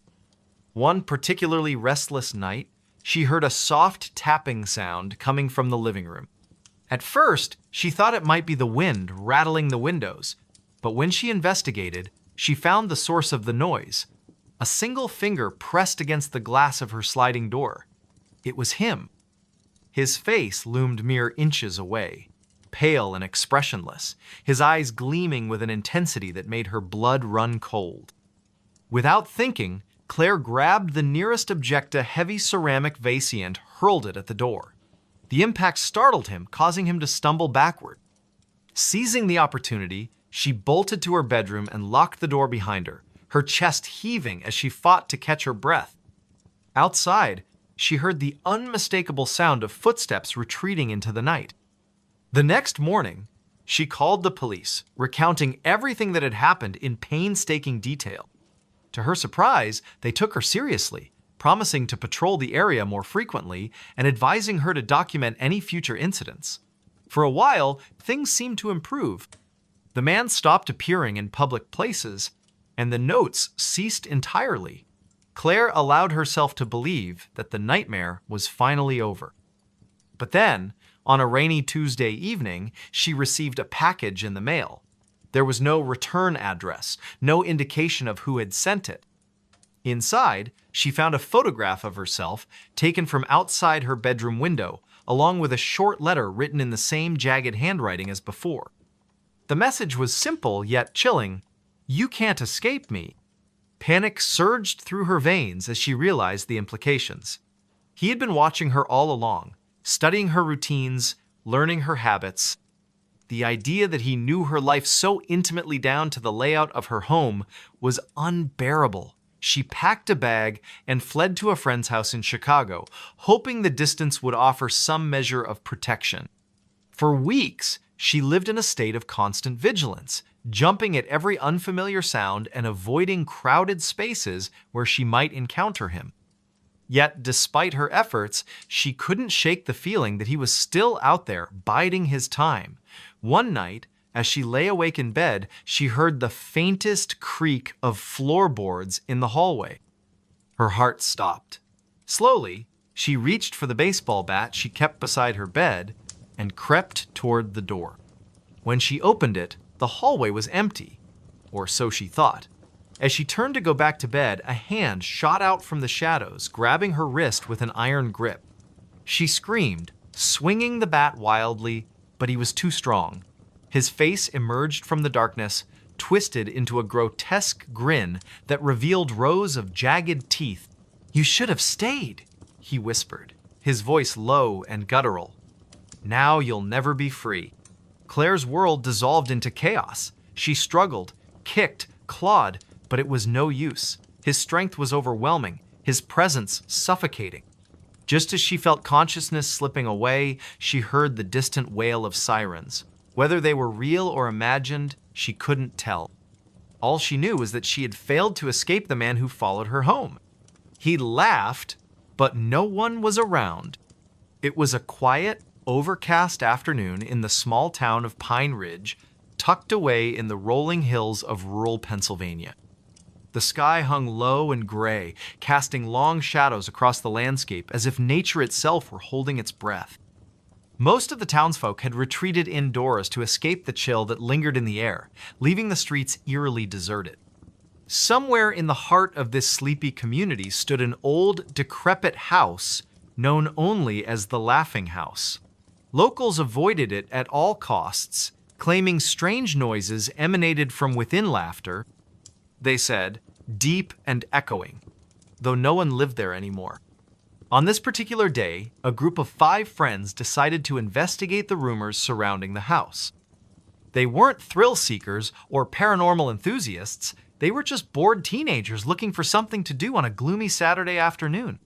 Among them were Ethan, the self-proclaimed leader with a knack for talking himself out of trouble; Claire, the skeptic who preferred logic over superstition; Ryan, the joker whose sarcasm often masked his unease; Melissa, the quiet observer who noticed things others missed; and Ben, the cautious one who always seemed to be scanning their surroundings for danger. They arrived at the edge of the property just after 3 o'clock, parking their bikes behind a cluster of bushes to avoid drawing attention. The house loomed before them like a forgotten relic of another era, its once white paint now peeling away in large flakes, revealing rotting wood beneath. Shutters hung crookedly from the windows, some missing entirely, while vines crept up the walls like skeletal fingers reaching for the sky. A weathered sign nailed to the gate read, "No trespassing," but the letters had faded so much they were barely legible. "This place looks like it belongs in a horror movie," Ryan quipped, forcing a laugh that sounded more nervous than amused. "Let's just get this over with," Claire replied, her tone clipped. She adjusted the strap of her backpack, which contained a flashlight, a notebook, and a few snacks just in case. Ethan stepped forward, pushing open the creaking gate with a loud groan. "Relax, guys. It's probably just some old pipes rattling or wind blowing through cracks. Nothing scary about that." As they approached the front door, the atmosphere grew heavier, almost suffocating. The air smelled faintly of mildew and decay, and the silence was so profound it felt unnatural. Every step they took toward the house seemed to amplify the sound of their own breathing, making them hyper-aware of their presence in what should have been an abandoned space. Melissa paused, glancing over her shoulder. Does anyone else feel like we're being watched? Ben frowned, scanning the surrounding trees. Probably just squirrels or birds. Still, let's not stay too long. Inside, the house was even worse than they had imagined. Dust covered every surface, and cobwebs hung like curtains between pieces of broken furniture. Faded wallpaper peeled away from the walls, exposing patches of crumbling plaster. In the corner of the living room, an antique grandfather clock stood frozen at 3:17. Its hands rusted into place. "This is creepy as hell," Ryan muttered, kicking a loose floorboard absent-mindedly. "Shh," Claire hissed, holding up a hand. "Do you hear that?" At first they thought it might be the wind, but then it came again, a low, rumbling chuckle that seemed to echo from nowhere and everywhere all at once. It wasn't a pleasant laugh either. It was hollow, almost mechanical, as though someone or something were mimicking human emotion without truly understanding it. "What the?" Ethan trailed off, his voice barely above a whisper. "It's coming from upstairs," Melissa said softly, pointing toward the staircase. "No way am I going up there," Ben declared firmly. "We didn't come all this way just to chicken out now," Ethan shot back, though his bravado wavered slightly. Against their better judgment, they climbed the stairs, each step groaning under their weight. The laughter grew louder as they ascended, reverberating through the narrow hallway until it felt like it was inside their heads. At the end of the corridor, a single door stood ajar, light spilling through the crack. "That's impossible," Claire whispered, her brow furrowing. "There are no lights on in this house." Ignoring her warning, Ethan pushed the door open. Inside was a small bedroom, its walls lined with faded floral wallpaper. An old rocking chair sat in the center of the room, swaying gently despite the absence of any breeze. On the dresser, a dusty mirror reflected their pale, frightened faces. And then, without warning, the laughter erupted, a deafening cacophony that made their ears ring and their hearts race. They spun around, searching for the source, but the room was empty. Okay, we need to leave. Now," Ben insisted, backing toward the door. But before they could retreat, the door slammed shut with a resounding thud.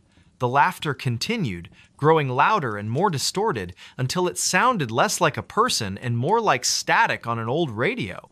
"What's happening?" Melissa cried, clutching Ethan's arm. "I don't know," he shouted back, his voice tinged with panic. Suddenly, the mirror began to ripple, its surface rippling like water disturbed by a stone. From within, a shadowy figure emerged, its form indistinct but undeniably humanoid. Its mouth stretched impossibly wide, revealing rows of jagged teeth, and its eyes glowed with an unnatural light. "Run!" Claire screamed, grabbing Melissa's hand and pulling her toward the window. One by one, they scrambled out onto the roof, sliding down the sloping tiles and landing awkwardly in the overgrown yard below. Behind them, the house seemed to come alive, its windows pulsing with a sickly yellow light. The laughter followed them, echoing through the trees as they fled into the woods. Hours passed, or maybe it was only minutes. Time had lost all meaning. Eventually, they collapsed near a stream, gasping for breath and trying to make sense of what they had witnessed. "We can't go back," Ben said hoarsely, his face pale. "Not ever." But as dawn broke over the horizon, painting the sky in hues of orange and pink, they realized something was wrong. One by one, they began to vanish. First, it was Ryan, who wandered off in search of help. Then Melissa, lured away by the promise of finding shelter. Next came Claire, driven mad by the constant whispers she swore only she could hear. Finally, Ethan succumbed to despair, convinced he would find answers back at the house. Only Ben remained, clinging to the hope that he could escape whatever malevolent force had ensnared his friends. But as he stumbled back into town, disheveled and wide-eyed, he found himself standing in front of the laughing house once more. The door creaked open, inviting him inside, and as he stepped across the threshold, he heard the laughter, deep and echoing, though no one was around. The forest fell silent again, save for the faint rustle of leaves and the distant hum of crickets. Somewhere in the heart of this sleepy community stood an old, decrepit house known only as the Laughing House.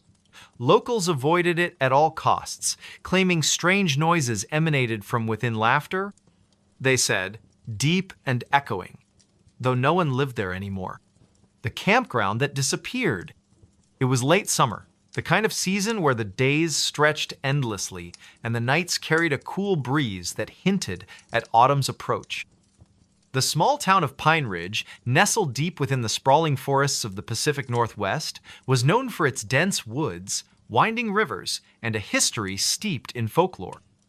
Among the locals, there were whispers of a place called Shadow Pines Campground, a remote site deep in the wilderness that had become infamous for strange occurrences. Most dismissed these tales as campfire stories meant to scare children, but not everyone believed they were just myths. Daniel Harper, a young journalist from Seattle, had always been drawn to the eerie and unexplained. He had heard about shadow pines during a trip to Pine Ridge a few years prior, but it wasn't until recently that he decided to investigate further. The stories fascinated him, accounts of hikers vanishing without a trace, strange lights flickering in the forest at night, and an overwhelming sense of dread that seemed to permeate the area. Determined to uncover the truth, Daniel packed his gear and set out on a journey into the heart of the woods. The drive to Pine Ridge was long and lonely, the road narrowing as he ventured deeper into the wilderness. By the time he arrived, dusk was settling over the landscape, painting the sky in hues of orange and purple. The air was thick with the scent of pine and damp earth, and the distant call of birds echoed through the trees. As he checked into a small motel on the edge of town, Daniel couldn't help but notice the wary glances the locals gave him when he mentioned shadow pines. "You sure you want to go up there?" the motel owner asked, his voice low and hesitant. "Folks don't come back from that place." "I'll be fine," Daniel replied with a forced smile, though the man's words lingered in his mind. "Just looking to write a story." The next morning, armed with a map, flashlight, notebook, and camera, Daniel began his trek into the forest. The path leading to Shadow Pines was overgrown, the trail barely visible beneath layers of moss and fallen leaves. The farther he went, the quieter the world became. Even the rustling of animals seemed to fade, leaving only the sound of his own footsteps crunching against the ground. After hours of hiking, he finally reached the clearing where the campground was said to be located. What he found, or rather, didn't find, left him unsettled. There were no tents, no fire pits, no signs of human activity whatsoever, just an empty expanse surrounded by towering trees that loomed like silent sentinels. The air felt heavier here, almost suffocating, and a chill ran down his spine despite the warmth of the day. "This can't be right," Daniel muttered, consulting his map again. According to the markings, this was the exact spot where Shadow Pines should have been. Yet there was nothing but emptiness. As he stood there, trying to make sense of what he was seeing, he noticed something odd. Scattered around the clearing were remnants of what appeared to be old camping equipment-trusted lanterns, tattered tarps, even a child's doll half buried in the dirt. It was as if the campground had been abandoned suddenly, with no time to pack up or clean up. A sharp snap of a twig behind him made him whirl around, his heart pounding. "Hello?" he called out, his voice echoing unnaturally in the stillness. No one answered, but the sensation of being watched grew stronger with each passing second. Deciding to document everything, Daniel began taking photographs of the clearing and the scattered debris. As he snapped a picture of the doll, his camera emitted a strange buzzing noise before shutting off completely. Frowning, he fiddled with the device, but it refused to turn back on. "Great," he muttered under his breath, stuffing the useless camera into his bag. "Guess I'll have to rely on notes." He moved closer to inspect the doll more closely, crouching down to brush away some of the dirt covering its face. The porcelain features were cracked and weathered, but there was something unsettling about the way its glassy eyes seemed to follow him. A sudden gust of wind swept through the clearing, sending a shiver down his spine. That's when he heard a faint whisper, so soft it could have been the wind. "Leave." Daniel froze, his breath catching in his throat. "Who's there?" he demanded, his voice trembling slightly. The whisper came again, louder this time. "Go now." His instinct screamed at him to run, but curiosity rooted him to the spot. Slowly, he rose to his feet and scanned the surrounding trees, searching for any sign of movement. The forest remained eerily still, yet the feeling of being watched intensified. Determined to get to the bottom of this, Daniel pressed on, venturing deeper into the woods. He followed a narrow trail that seemed to lead away from the clearing, hoping it would take him somewhere area that might provide answers. The light was fading fast, casting long shadows that danced across the forest floor. After what felt like an eternity, he stumbled upon a dilapidated cabin hidden among the trees. Its wooden walls were rotting, and the roof sagged dangerously, but it offered shelter from the growing darkness. Reluctantly, he pushed open the creaky door and stepped inside.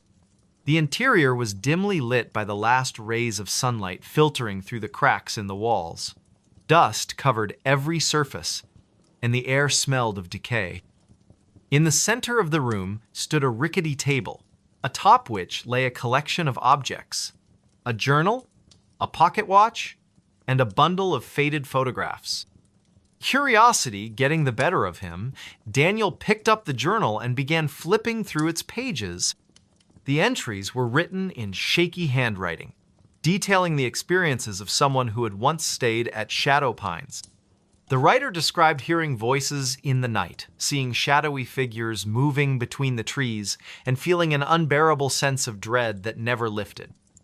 One passage caught his attention. "They say the forest is alive, watching, waiting. If you listen closely, you can hear it calling your name. Don't answer. Whatever you do, don't answer." A chill ran down Daniel's spine as he read those words. Before he could process them further, a loud thud outside made him jump. Dropping the journal, he grabbed his flashlight and cautiously approached the window. Peering out into the gloom, he saw nothing but swaying branches and shifting shadows. Or so he thought. As he stared harder, he realized one of the shadows wasn't moving with the wind. It stood perfectly still, darker and denser than the others. And then, slowly, it began to move toward the cabin. Panic surged through him, and he backed away from the window, his mind racing. Should he stay and try to defend himself, or flee into the unknown depths of the forest? The decision was made for him when the front door burst open with a deafening crash. Heart pounding, Daniel bolted out the back door, not daring to look behind him. Branches clawed at his arms and face as he ran, the forest seeming to close in around him. The whispers returned, louder now, overlapping in a cacophony of voices that urged him to stop, to turn around, to give in. "No!" he shouted, his voice raw with desperation. "I won't stop!" Somehow, miraculously, he found his way back to the trail leading out of the woods. By the time he emerged onto the main road, dawn was breaking, painting the sky in soft pastels. Exhausted and shaken, he collapsed onto the ground, gasping for breath. When he finally mustered the strength to stand, he turned back to look at the forest one last time. Through the mist, rising from the trees, he could see the outline of the clearing where Shadow Pines had supposedly been. But now, instead of emptiness, there was something elsey, cluster of tents, flickering campfires, and figures moving about as if nothing were amiss. Blinking in disbelief, Daniel rubbed his eyes, certain he was hallucinating. When he looked again, the scene was gone, replaced once more by the desolate expanse. Shaken to his core, Daniel returned to Pine Ridge and wrote his article about Shadow Pines, though few believed his account. Over time, the story faded from memory, becoming just another tale whispered around campfires. But Daniel never forgot. On quiet nights, he sometimes thought he could still hear the whispers, faint and distant, calling him back to the campground that disappeared. And deep in the forest, the shadows waited, patient and eternal. The wrong voice on the baby monitor. It was a humid summer evening in the small suburban town of Maple Grove, Illinois. The kind of night where the air felt thick and heavy, clinging to your skin no matter how many fans you turned on. Rachel Dawson sat in the living room of her modest two-story home, absently flipping through channels on the television while trying to ignore the faint hum of cicadas outside. Her son, Ethan, just 6 months old, had finally fallen asleep after hours of fussing. She cherished these rare moments of quiet, even if they were fleeting. On the coffee table beside her sat the baby monitor, its green light blinking steadily to indicate it was active. The device was one of those high-tech models with both audio and video capabilities, though Rachel rarely used the video feature unless she needed to check on Ethan during particularly restless nights. Tonight, however, she kept the screen off, relying solely on the sound to reassure herself that all was well upstairs. At first, the only noise coming from the monitor was the soft, rhythmic breathing of her sleeping child. Rachel leaned back into the couch, letting out a sigh of relief as she allowed herself to relax for the first time all day. But then, something changed. A faint rustling sound came through the speaker so subtle at first that she almost dismissed it as static or interference. She sat up straighter, straining to listen. Probably just the wind, she murmured to herself, glancing toward the closed windows. Yet deep down, she knew that wasn't it. The sound grew louder, more deliberate, like someone or something was moving around in Ethan's nursery. Her heart began to race as she grabbed the monitor and pressed it closer to her ear. And then she heard it. A voice. Low, distorted, and utterly foreign. It wasn't her husband's voice. He was working late at his office downtown, and it certainly wasn't hers. "Who's there?" the voice whispered, its tone chillingly calm yet tinged with menace. "Why are you watching me?" Rachel froze, her blood turning to ice in her veins. She stared at the monitor, half expecting the screen to flicker to life and reveal an intruder lurking in her baby's room. But when she forced herself to glance at the display, it showed nothing but the familiar image of Ethan's crib, his tiny body curled peacefully beneath his blanket. "Hello," she called out tentatively, her voice shaking. "Is someone in my house?" There was no response, at least not immediately. For a moment, silence reigned once again, save for the gentle breaths of her sleeping son. Just as Rachel began to convince herself she'd imagined the whole thing, the voice returned, louder this time. "Closer." "You shouldn't have listened," it hissed, each word dripping with malice. "Now you'll never stop hearing me." Panic surged through her body as she bolted upright from the couch. Grabbing the nearest Objecta decorative vase from the side table, she sprinted toward the staircase, her footsteps echoing loudly against the hardwood floors. As she reached the top landing, she hesitated, her hand trembling on the railing. What if she opened the door to find... what? An intruder? A ghost? Something far worse? Summoning every ounce of courage she possessed, she pushed open the nursery door and flicked on the light. Everything appeared normal. The mobile above the crib spun lazily, casting soft shadows across the walls. The stuffed animals lining the shelves sat undisturbed, and Ethan continued to sleep soundly, blissfully unaware of the terror gripping his mother. But then she noticed something strange. On the floor near the corner of the room lay a small wooden rattleone she hadn't seen before. Its surface was intricately carved with symbols that looked ancient and unfamiliar. Where had it come from, and why did it give her such an overwhelming sense of dread? Later that night, after securing all the doors and windows, twice, Rachel sat at the kitchen table with her laptop, determined to uncover answers. The voice from the monitor replayed endlessly in her mind, gnawing at her sanity. Could it have been some kind of prank? Or was it something far beyond explanation? Her search led her to local forums and message boards, where residents of Maple Grove occasionally shared stories about strange occurrences in their homes. One thread caught her attention, a post titled "The Crying House." According to the original poster, several families who had lived in Rachel's neighborhood over the past century reported hearing disembodied voices, especially in rooms occupied by young children. Some claimed the voices belonged to former inhabitants who had died tragically within the walls of those houses. Others suggested the land itself was cursed, haunted by spirits tied to the area's Native American history. As Rachel scrolled further, she found comments from people claiming to know specific details about her street. One commenter mentioned a family named Miller who had lived in her exact house decades earlier. Their youngest child, a boy named Timothy, had disappeared under mysterious circumstances. No trace of him was ever found, and the case remained unsolved. A chill ran down Rachel's spine as she read the final comment on the thread. "If you hear him calling, don't respond. He doesn't want help. He wants company." The next morning, Rachel decided to visit the local library to dig deeper into the history of her home. The librarian, a kindly older woman named Mrs. Peterson, greeted her warmly and offered assistance when Rachel explained her research goals. After rifling through dusty archives and yellowed newspaper clippings, they uncovered a series of articles detailing the disappearance of Timothy Miller. According to the reports, Timothy had been playing in his backyard one afternoon when he vanished without a trace. Witnesses claimed they saw a shadowy figure lurking near the edge of the woods behind the property, but no concrete evidence was ever found to support foul play.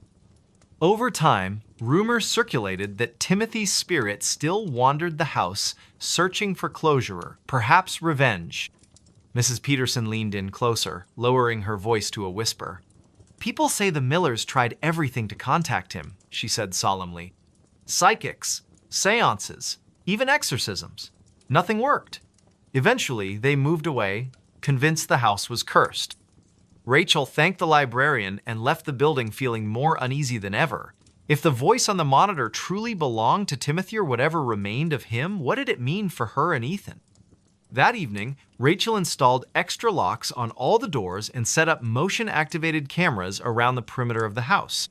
She also kept the baby monitor close at hand, refusing to let it out of her sight. Despite her precautions, the voice returned. This time, it spoke directly to Ethan. "Come play with me," it cooed, its tone deceptively sweet. "We'll have so much fun together." Rachel's heart nearly stopped as she rushed to the nursery, finding her son wide awake and staring blankly at the wall. His expression was eerily calm, almost trance-like. When she picked him up, he didn't cry or squirm as usual, he simply gazed at her with unblinking eyes. Desperate for guidance, Rachel reached out to a friend who specialized in paranormal investigations. Mark Thompson arrived the following day armed with equipment designed to detect supernatural activity. Together, they conducted a thorough sweep of the house, focusing particularly on the nursery. To their astonishment, the devices registered significant anomalies, cold spots, electromagnetic fluctuations, and faint whispers that seemed to emanate from nowhere. Mark warned Rachel that whatever presence lingered in her home was intelligent and potentially dangerous. "It knows you're onto it," he said gravely. "Be careful." Over the next few days, the disturbances escalated. Toys would move inexplicably across the floor. Lights flickered unpredictably, even when no one was home. And the voice on the monitor grew increasingly aggressive, taunting Rachel with cryptic messages meant to unsettle her. One night, unable to endure the torment any longer, Rachel decided to confront the entity head-on. Standing in the nursery with the baby monitor in hand, she addressed the empty space around her. "What do you want from us?" she demanded, her voice quivering despite her resolve. For a moment, there was silence. Then, the voice replied not through the monitor, but seemingly from everywhere at once. "He's mine now. You can't protect him forever." Tears streamed down Rachel's face as she clutched Ethan tightly to her chest. She realized then that staying in the house was no longer an option. Gathering their belongings, she fled with her son to stay with relatives in another state. Though the voice has since fallen silent, Rachel remains haunted by the memory of those nights. Every creak of the floorboards, every whisper of the wind reminds her of the wrong voice on the baby monitorand, the sinister force that sought to claim her child. He smiled from inside the closet, a tale of unrelenting fear. It was a damp, overcast afternoon in late November when Emily moved into her new apartment on the outskirts of Portland, Oregon. The building was old, its brick facade weathered by decades of rain and neglect, but the rent was affordable, and she needed a fresh start after leaving her previous job in Seattle. She had always been drawn to older places, their creaky floors and peeling wallpaper imbued with stories of lives long past. Yet, as she carried the last box through the front door, she couldn't shake the feeling that something about this particular apartment wasn't quite right. The unit itself was Modesta single bedroom, a small kitchenette, and a living room just large enough for her secondhand couch and coffee table. The walls were painted a faded cream color, and the hardwood floors groaned underfoot with every step. Despite the dim lighting filtering through the grimy windows, there was an undeniable charm to the spaceor, so she tried to convince herself. But it was the closet in the bedroom that caught her attention first. It was narrow and shallow, barely big enough to hang more than a few outfits, but something about it seemed off. As she unpacked her belongings, Emily found herself glancing at the closet door repeatedly, her unease growing with each passing hour. The wood paneling was scratched and warped, the brass handle tarnished with age. She told herself it was just her imagination playing tricks on her, the result of too many horror movies watched during sleepless nights. Still, she couldn't resist testing the door, pulling it open to reveal the cramped interior. Empty hangers swayed gently, though she hadn't touched them, and the faint smell of mildew lingered in the air. Shaking her head, she closed the door firmly and returned to her task. By evening, the rain had begun to fall, tapping softly against the window panes as twilight settled over the city. Emily sat cross-legged on the floor, sorting through a box of books and photographs, her mind drifting back to memories of her childhood home in Montana. The rhythmic patter of raindrops lulled her into a sense of calm, and for a moment, she almost forgot about the nagging discomfort the closet had stirred earlier. Almost. Then, just as she reached for another stack of papers, she heard a soft click, like the sound of a latch being released. Her fingers froze mid-motion, and she turned her head slowly toward the closet.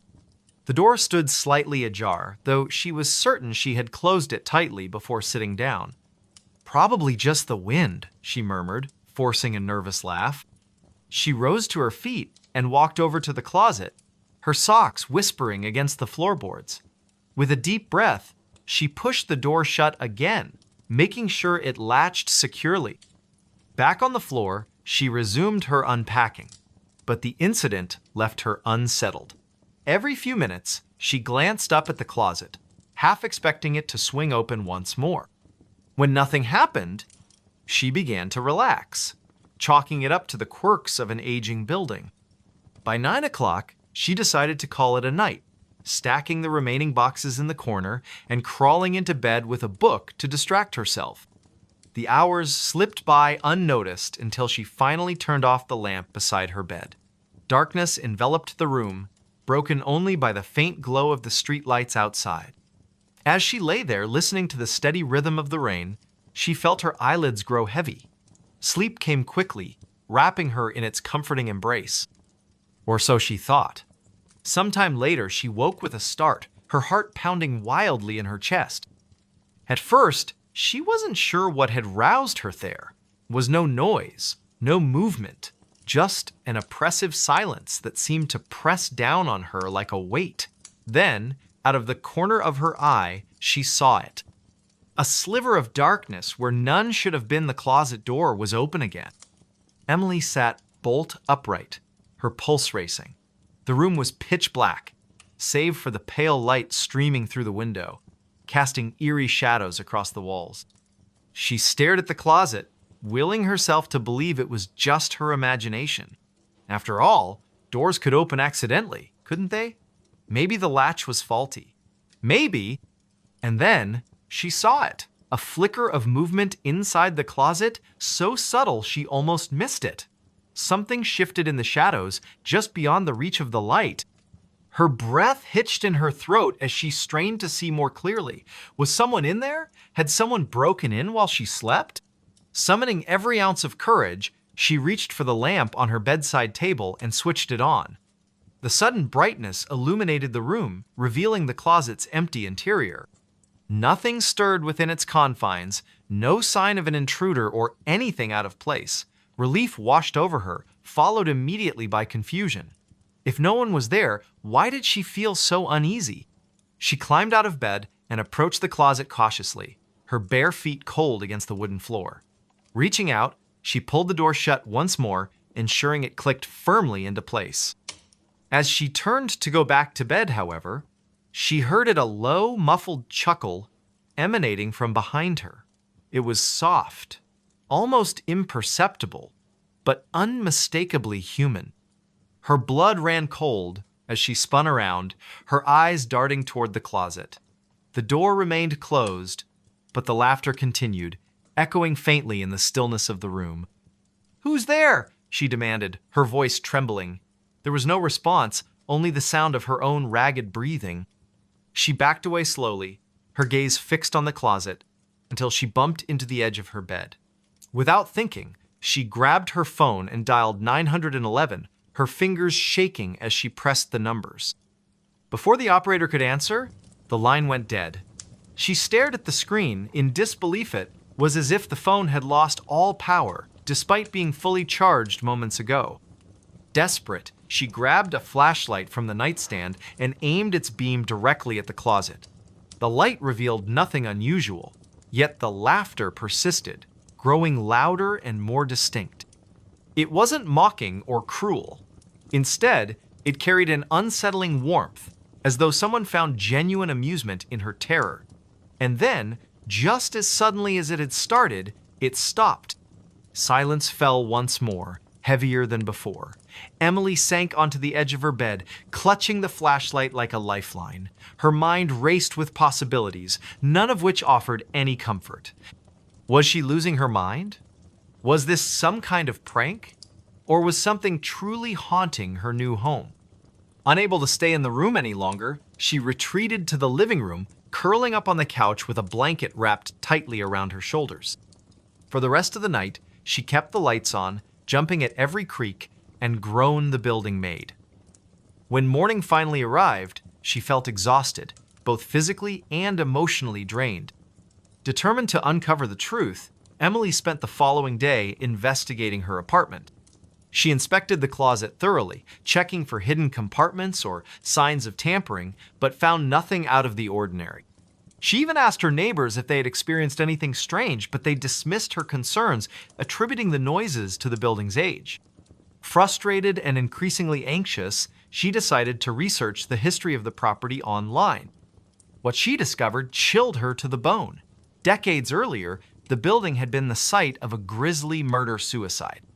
A man named Harold Grayson, described in news articles as reclusive and deeply disturbed, had killed his wife and young daughter before taking his own life in the very same apartment. According to reports, he had locked himself in the master bedroom and barricaded the door, refusing to let anyone enter. When authorities finally broke in, they found his body slumped against the closet, a knife clutched in his hand, and a disturbing smile frozen on his face.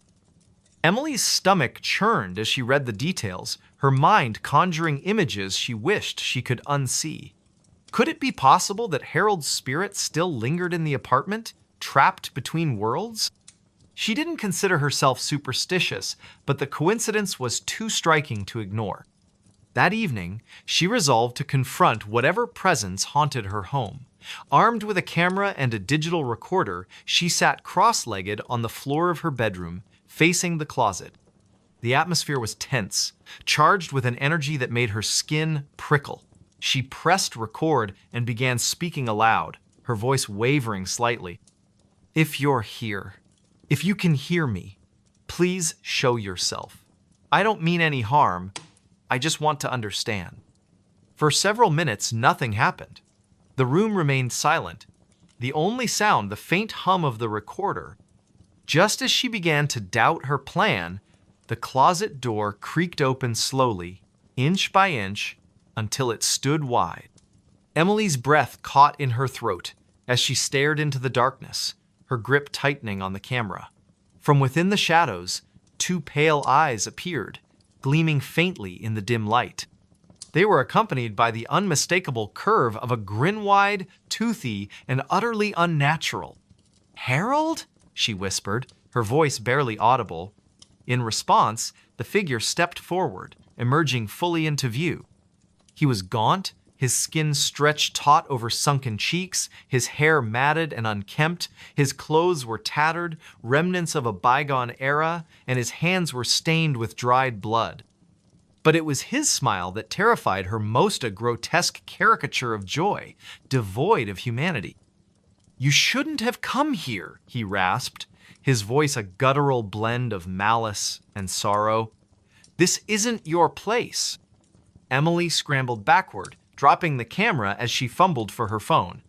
Her fingers trembled as she dialed emergency services, but the call failed to connect.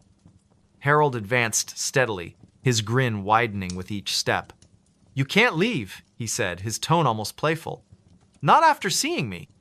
Panic surged through her veins as she bolted for the door, but it slammed shut before she could reach it. Trapped, she turned to face him, tears streaming down her face. "Please," she begged, her voice cracking. "I didn't know. I swear I didn't know." Harold tilted his head, studying her with an expression of detached curiosity. "Too late?" he murmured, raising a bloody hand toward her. "Now you'll stay with us."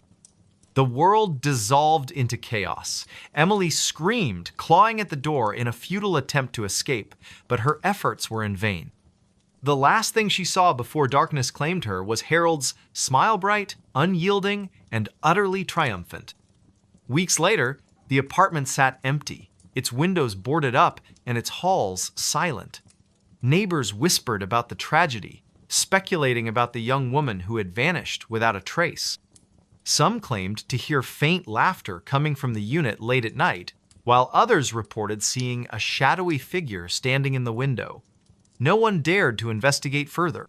And deep within the walls of the old building, Harold Grayson smiled contentedly, knowing he would never be alone again. They moved out. Something stayed. It was late spring in the small town of Black Hollow, a quiet community nestled in the rolling hills of Ohio. The air carried the scent of blooming wildflowers, and the sun hung low in the sky, casting golden rays over the rows of modest houses that lined the streets. Among these homes stood 42 Maplewood Lane, a weathered Victorian house with peeling white paint and crooked shutters. For decades, it had been the residence of the Thompson family parents, 2 children, and their aging dog Bud. Now, it sat empty, its windows dark and its porch sagging under the weight of neglect. The Thompsons had moved out abruptly, leaving behind whispers among the neighbors. No one knew exactly why they left, only that they had packed up overnight and vanished without a word. Some said it was because of financial troubles. Others claimed the house was haunted. Whatever the reason, the property remained unoccupied for months, its presence growing more ominous with each passing day. Then came Emma Dawson, a young woman in her late 20s who had inherited the house from a distant relative she barely remembered. A freelance photographer by trade, Emma was drawn to the idea of solitude, a chance to escape the chaos of city life and focus on her work. She arrived at the house one cloudy afternoon, her car loaded with boxes and camera equipment. As she stepped out of the vehicle, she couldn't shake the feeling that something about the place felt off. The air seemed heavier here, the silence almost oppressive. Still, she reminded herself that old houses often had quirks, and this one would be no different. "It's just an old house," she muttered under her breath, though her voice lacked conviction. "Nothing to worry about." Unlocking the front door, Emma stepped inside, her footsteps echoing on the creaky wooden floors. The interior was dim, the sunlight filtering weakly through dusty curtains. Cobwebs clung to the corners of the ceiling, and a thin layer of grime coated every surface. Boxes were stacked haphazardly in the living room, remnants of the previous owner's hasty departure. Emma set down her bag and began unpacking, determined to make the space livable. As she worked, she noticed strange details about the house scratches on the walls that looked too deliberate to be accidental, faint scorch marks on the carpet, and a peculiar odor that lingered despite her efforts to air out the rooms. By nightfall, she had made some progress, but exhaustion crept in quickly.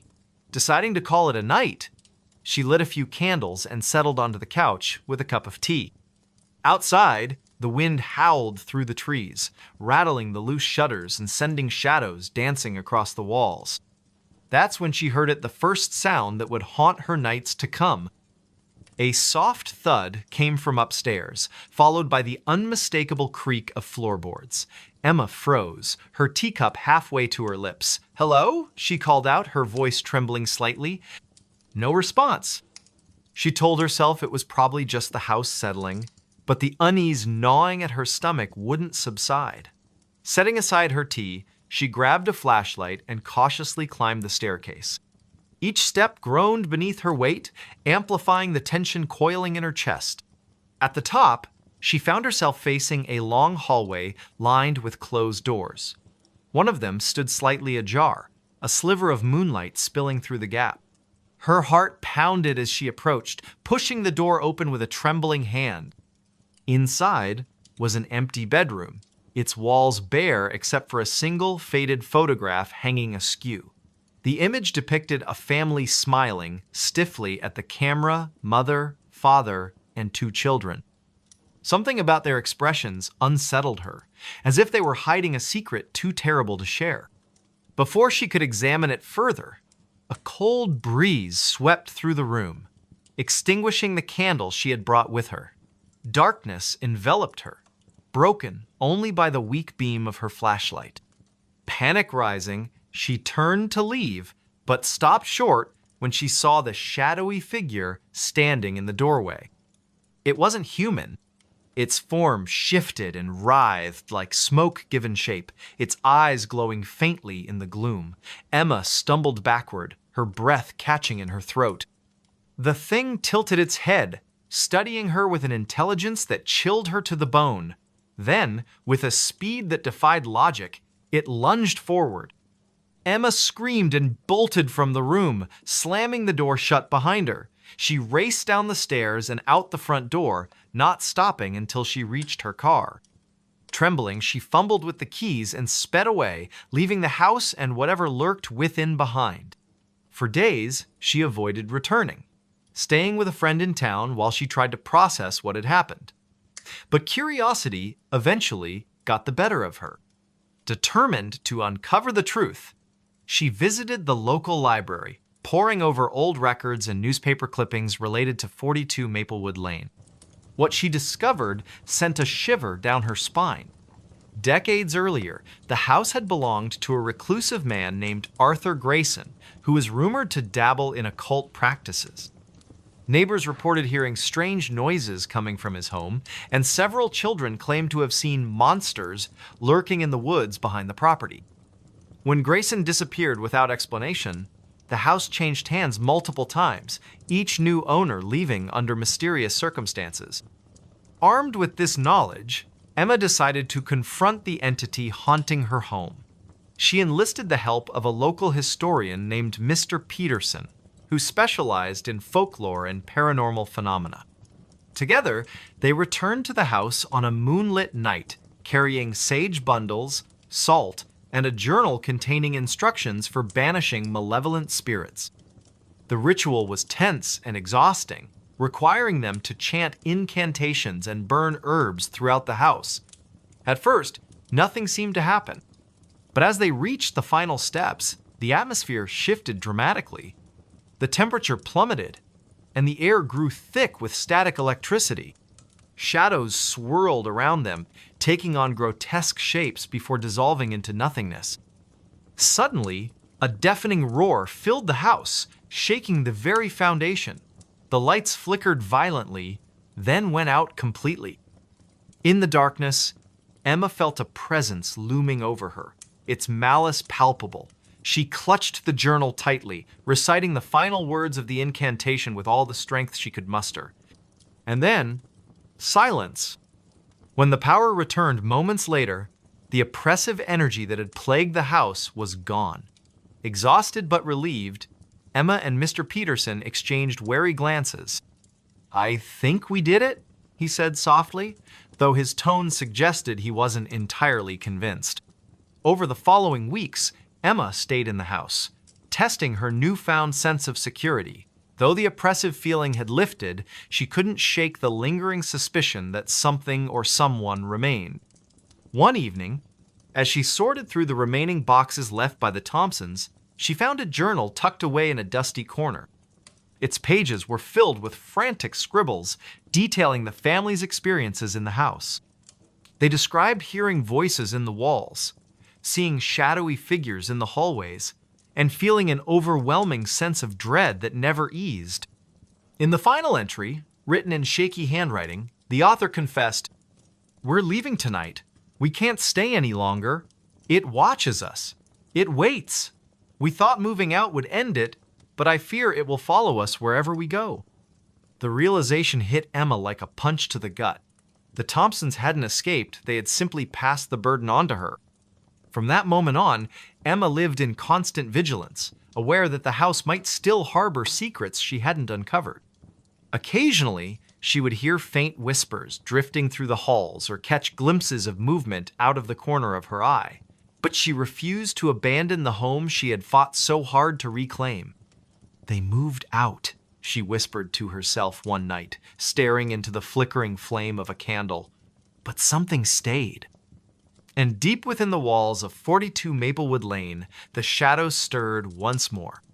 The note under the floorboards. Late one October evening, in a small town nestled deep within the Appalachian Mountains of West Virginia, a man named Daniel Harper found himself alone in his late grandmother's creaky old house. The air was thick with the scent of damp wood and aged paper, and the faint hum of insects echoed through the cracks in the walls. It had been years since he last visited this place, but after her passing, Daniel felt an inexplicable pull to return, as if some unseen force was calling him back to uncover something long buried. The house stood at the end of a winding dirt road, surrounded by towering oak trees whose skeletal branches clawed at the darkening sky. Its weathered exterior bore the marks of time-peeling paint, sagging shutters, and a porch that groaned under even the slightest weight. Inside, things were no better. Dust coated every surface, and shadows seemed to linger longer than they should. The electricity hadn't worked for years, so Daniel relied on oil lamps scattered throughout the house to fend off the encroaching darkness. It was during his second night there that it happened. Daniel had decided to clean out the attic, a task he'd been avoiding since arriving. As he shuffled through boxes filled with yellowed photographs and forgotten trinkets, he noticed a loose floorboard near the far corner of the room. At first, he thought nothing of it, just another sign of the house's decay, but curiosity got the better of him. Kneeling down, he pried the warped plank up with a crowbar he'd brought along. Beneath the board lay a single sheet of paper, folded neatly into quarters. His heart thudded in his chest as he picked it up, the texture rough against his fingertips. Unfolding it revealed handwriting scrawled in faded ink, the letters shaky yet deliberate. The note read, "If you've found this, then I am already gone. They are here watching from the woods. Do not trust them. Burn the house before it spreads further." A chill ran down Daniel's spine as he stared at the cryptic message. Who wrote this? And what did they mean by they? He tried to shake off the unease settling over him, telling himself it was probably just some prank left behind by a mischievous relative decades ago. But deep down, he couldn't ignore the gnawing feeling that something wasn't right. That night, sleep eluded him. Every creak of the house sounded louder, every shadow darker. Around midnight, he heard a soft tapping coming from somewhere below. At first, he convinced himself it was just the wind rattling the windows or branches brushing against the siding. But when the sound grew more insistent, almost rhythmic, he knew it wasn't natural. Gripping the flashlight tightly, Daniel descended the narrow staircase leading to the main floor. The beam of light cut through the oppressive gloom, revealing empty rooms and cobwebbed corners. The tapping led him to the living room, where the source seemed to emanate from beneath the floorboards. His pulse quickened as he knelt down and examined the wooden planks. One of them shifted slightly when he pressed on it, revealing another hidden compartment. Inside, he found another note, identical in appearance to the first. This one read, "You shouldn't have come back. Leave while you still can. Once they know you're here, there will be no escape." Panic bubbled up inside him, but he forced himself to stay calm. "This is ridiculous," he muttered aloud, trying to reassure himself. "Just someone messing with me." Yet, as he stood there in the dim light, he couldn't shake the sensation of being watched. Slowly, he turned toward the window and froze. Through the glass, barely visible in the moonlight, stood a figure cloaked in shadow. It didn't move, didn't make a sound, but its presence was undeniable. Daniel blinked, certain his eyes were playing tricks on him, but when he looked again, it was still there. Instinctively, he took a step back, knocking over a nearby lamp. The crash startled him, and by the time he regained his composure and peered outside once more, the figure was gone. The next morning, Daniel told himself it was all in his head. Sleep deprivation, combined with the eerie atmosphere of the house, must have conjured those hallucinations. Still, he couldn't bring himself to dismiss the notes entirely. Determined to get to the bottom of things, he began digging through his grandmother's belongings for answers. In a dusty trunk stored in the basement, he discovered a journal belonging to her. Flipping through its brittle pages, he learned about strange occurrences she documented over the years' disappearances in the surrounding woods, livestock mutilations, and whispers of a cult operating in secret. She mentioned seeing figures lurking outside the property line at night, always retreating into the forest whenever approached. One entry stood out above the rest. "They offered me a deal to leave the house untouched in exchange for silence. I refused. Now I fear they'll come for me next. If anything happens to me, destroy this place. Don't let them use it." Daniel's hands trembled as he closed the journal. Whatever his grandmother had encountered, it was real and dangerous. He resolved to burn the house down as instructed, but first, he needed proof. He couldn't risk looking like a lunatic to the authorities if he reported these events without evidence. That evening, armed with a camera and a renewed sense of purpose, Daniel ventured into the woods surrounding the property. The forest was eerily silent, save for the occasional rustle of leaves overhead. Every step felt heavier than the last, as though the ground itself resisted his intrusion. After walking for what felt like hours, he stumbled upon a clearing bathed in pale moonlight. At its center stood a circle of stones, arranged in a crude formation. Scattered around were remnants of candles, their wax hardened with age. In the middle lay a pile of bones, some human-sized, others smaller. A wave of nausea hit him as he realized what he was looking at: an altar used for rituals. Suddenly, the air grew colder, and the hairs on the back of his neck stood on end. From the edge of the clearing emerged several figures, their faces obscured by hooded robes.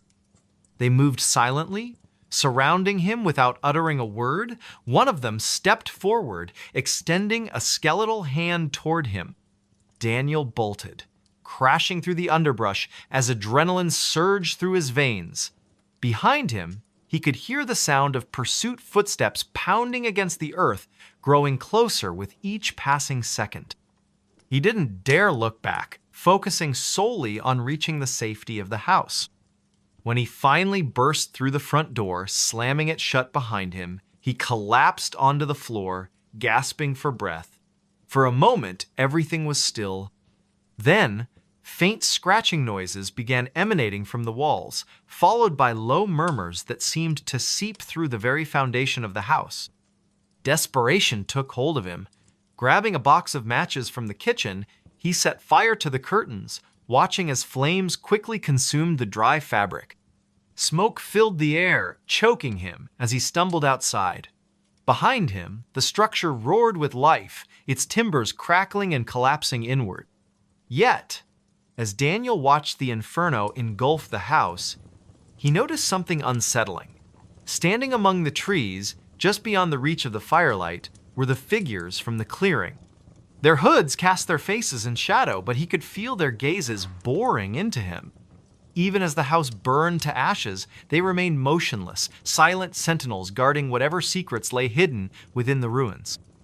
In the days that followed, Daniel left the town behind, vowing never to return, but no matter how far he traveled, he couldn't escape the memory of those hollow eyes staring at him from the darkness.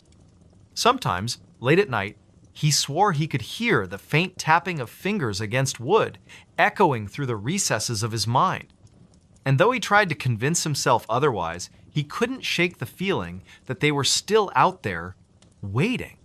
They found footprints on the ceiling. It was a cold, overcast evening in the small town of Maplewood, Minnesota, where the air carried the faint scent of pine and the promise of an impending storm. The streets were quiet, save for the occasional rustle of leaves blown by the wind. Somewhere in the heart of the town stood an old Victorian house, its once grand facade now marred by peeling paint and broken shutters. The house had been abandoned for decades, its history shrouded in whispers and half-truths. Locals avoided it, claiming it was cursed, but for one man named Ethan Grayson, the stories only fueled his curiosity. Ethan had recently moved to Maplewood after inheriting the property from a distant relative he barely remembered. A freelance journalist by trade, he saw the house as both a challenge and an opportunity, a chance to uncover a story that might reignite his career. Little did he know, the house held secrets far darker than anything he could have imagined. The first night he spent there, Ethan was struck by how oppressive the silence felt. Even with the hum of his portable heater and the soft glow of his desk lamp, the house seemed alive in ways he couldn't explain. The wooden floors groaned under their own weight, and the walls creaked as if shifting ever so slightly. He tried to dismiss these sounds as typical for an old building, but something about them unsettled him. Around midnight, unable to sleep, Ethan decided to explore the second floor. His footsteps echoed softly against the warped floorboards as he made his way down the dimly lit hallway. At the end of the corridor, he noticed a door slightly ajar, a room he hadn't yet investigated. Pushing it open, he found himself in what appeared to be a child's bedroom, though it had clearly been unused for years. Toys lay scattered across the floor, their colors faded with time, and a dollhouse sat in the corner, its tiny furniture covered in dust. As Ethan stepped inside, he felt a sudden chill run down his spine. The air in the room was colder than the rest of the house, almost unnaturally so. He shook his head, chiding himself for being overly imaginative, and turned his attention to the ceiling. That's when he saw them footprints. Perfectly imprinted into the plaster, they trailed across the surface as though someone or something had walked upside down. His breath caught in his throat. For a moment, he thought his eyes were deceiving him, but no matter how many times he blinked or tilted his head, the prints remained. They were small, like those of a child, but their placement defied logic. Or what could leave such marks? And why here, in this room? Overwhelmed by a mix of fear and fascination, Ethan snapped several photos of the footprints with his phone. He told himself he would analyze them later, perhaps even show them to someone who might have an explanation. But deep down, he knew there was no rational answer for what he was seeing. The next morning, Ethan visited the local library, hoping to find records or documents related to the house's history. The librarian, an elderly woman named Mrs. Hargrove, greeted him with a wary smile. "You're staying at the old Grayson place, aren't you?" she asked, her tone tinged with concern. Yes, Ethan replied cautiously. Do you know much about it? Mrs. Hargrove hesitated before answering, glancing around as if afraid someone might overhear. That house has a troubled past, she said finally. Back in the 50s, a family lived there, the Millers. They had a daughter, Emily, who disappeared one night without a trace. Some say she ran away, others believe something unnatural took her. Ethan's stomach tightened. What happened to the family? They left soon after, Mrs. Hargrove continued. Couldn't bear to stay in the house any longer. People claimed they heard strange noises coming from upstairs, footsteps, laughter, crying, but no one ever saw anyone. After that, the house sat empty for years. Armed with this new information, Ethan returned home, his mind racing with possibilities. Could the footprints belong to Emily? Was her spirit still trapped within the house? Or was there something else entirely at play? That night, determined to get answers, Ethan set up a voice recorder and a camera in the child's bedroom. He positioned the equipment carefully, making sure to capture every angle of the room, then retreated to the hallway, leaving the door cracked open just enough to keep an eye on things. Hours passed uneventfully, lulling Ethan into a false sense of security. Just as he began to nod off, a loud thump jolted him awake. Heart pounding, he rushed back to the room and froze at the threshold. The footprints on the ceiling had multiplied, spreading out in chaotic patterns. Worse still, fresh scuff marks now marred the walls, as though something had clawed its way across the surface. A low, guttural growl emanated from the shadows, sending a shiver down Ethan's spine. He reached for the flashlight clipped to his belt, but before he could turn it on, the room plunged into darkness. The cameras and recorder went dead simultaneously, their screens blank and lifeless. "Who's there?" Ethan called out, his voice trembling despite his efforts to sound brave. There was no response, only the sound of heavy breathing growing louder and closer. Slowly, he backed away, his eyes straining to adjust to the pitch blackness. Then came the footsteps, not on the floor, but above him, moving deliberately across the ceiling. Each step resonated through the room, accompanied by a faint scraping noise that made Ethan's skin crawl. He stumbled backward, tripping over a forgotten toy and landing hard on the floor. Suddenly, the lights flickered back on, revealing the room exactly as it had been before untouched, save for the additional footprints now covering every inch of the ceiling. The cameras and recorder sprang to life again, their displays blinking erratically. Desperate for answers, Ethan grabbed the devices and fled downstairs, locking himself in the kitchen until dawn. When morning finally arrived, Ethan reviewed the footage, hoping to find some clue about what had happened. To his horror, the recordings showed nothing unusual, just static-filled frames and garbled audio. Yet, amidst the distortion, he caught glimpses of movement too quick to identify, shadowy figures darting just out of view. Unable to shake the feeling that he was being watched, Ethan decided to dig deeper. He contacted a historian named Dr. Lewis, who specialized in paranormal phenomena. After hearing Ethan's account, Dr. Lewis agreed to visit the house the following evening. Dr. Lewis arrived promptly at sunset, carrying a bag filled with equipment designed to detect supernatural activity. Together, they conducted a thorough investigation, setting up motion sensors, thermal scanners, and electromagnetic field detectors throughout the house. As they worked, Ethan recounted everything he'd experienced, including the footprints and the eerie footsteps. "I've seen cases like this before," Dr. Lewis admitted grimly. "Sometimes, places become conduits for entities we can't fully understand. If your theory about the missing girl is correct, it's possible her energy is trapped here, manifesting in disturbing ways." Their conversation was cut short by a sudden drop in temperature. The lights flickered violently, casting the room into intermittent darkness. One of the thermal scanners emitted a high-pitched whine, its screen flashing wildly. "Something's here," Dr. Lewis whispered, his voice tight with tension. Before either of them could react, the unmistakable sound of footsteps thundered overhead.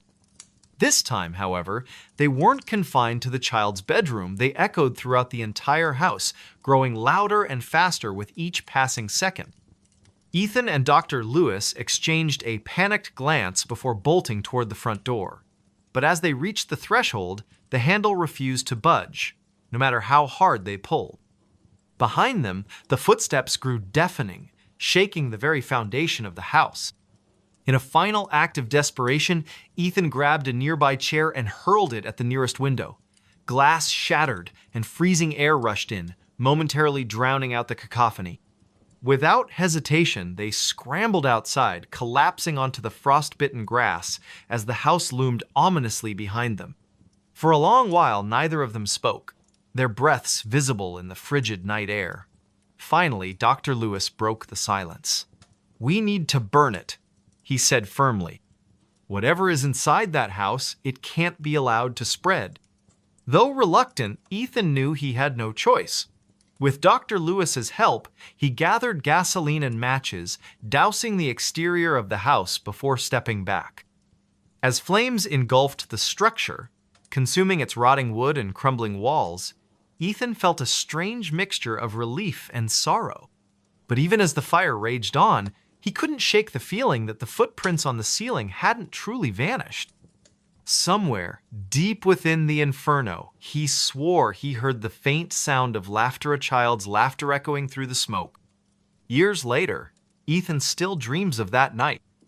No matter how far he travels or how much time passes, the memory of those footprints haunts him, a chilling reminder that some mysteries are better left unsolved. The Screaming Room. It was a cold December evening in the small town of Elmwood, Ohio.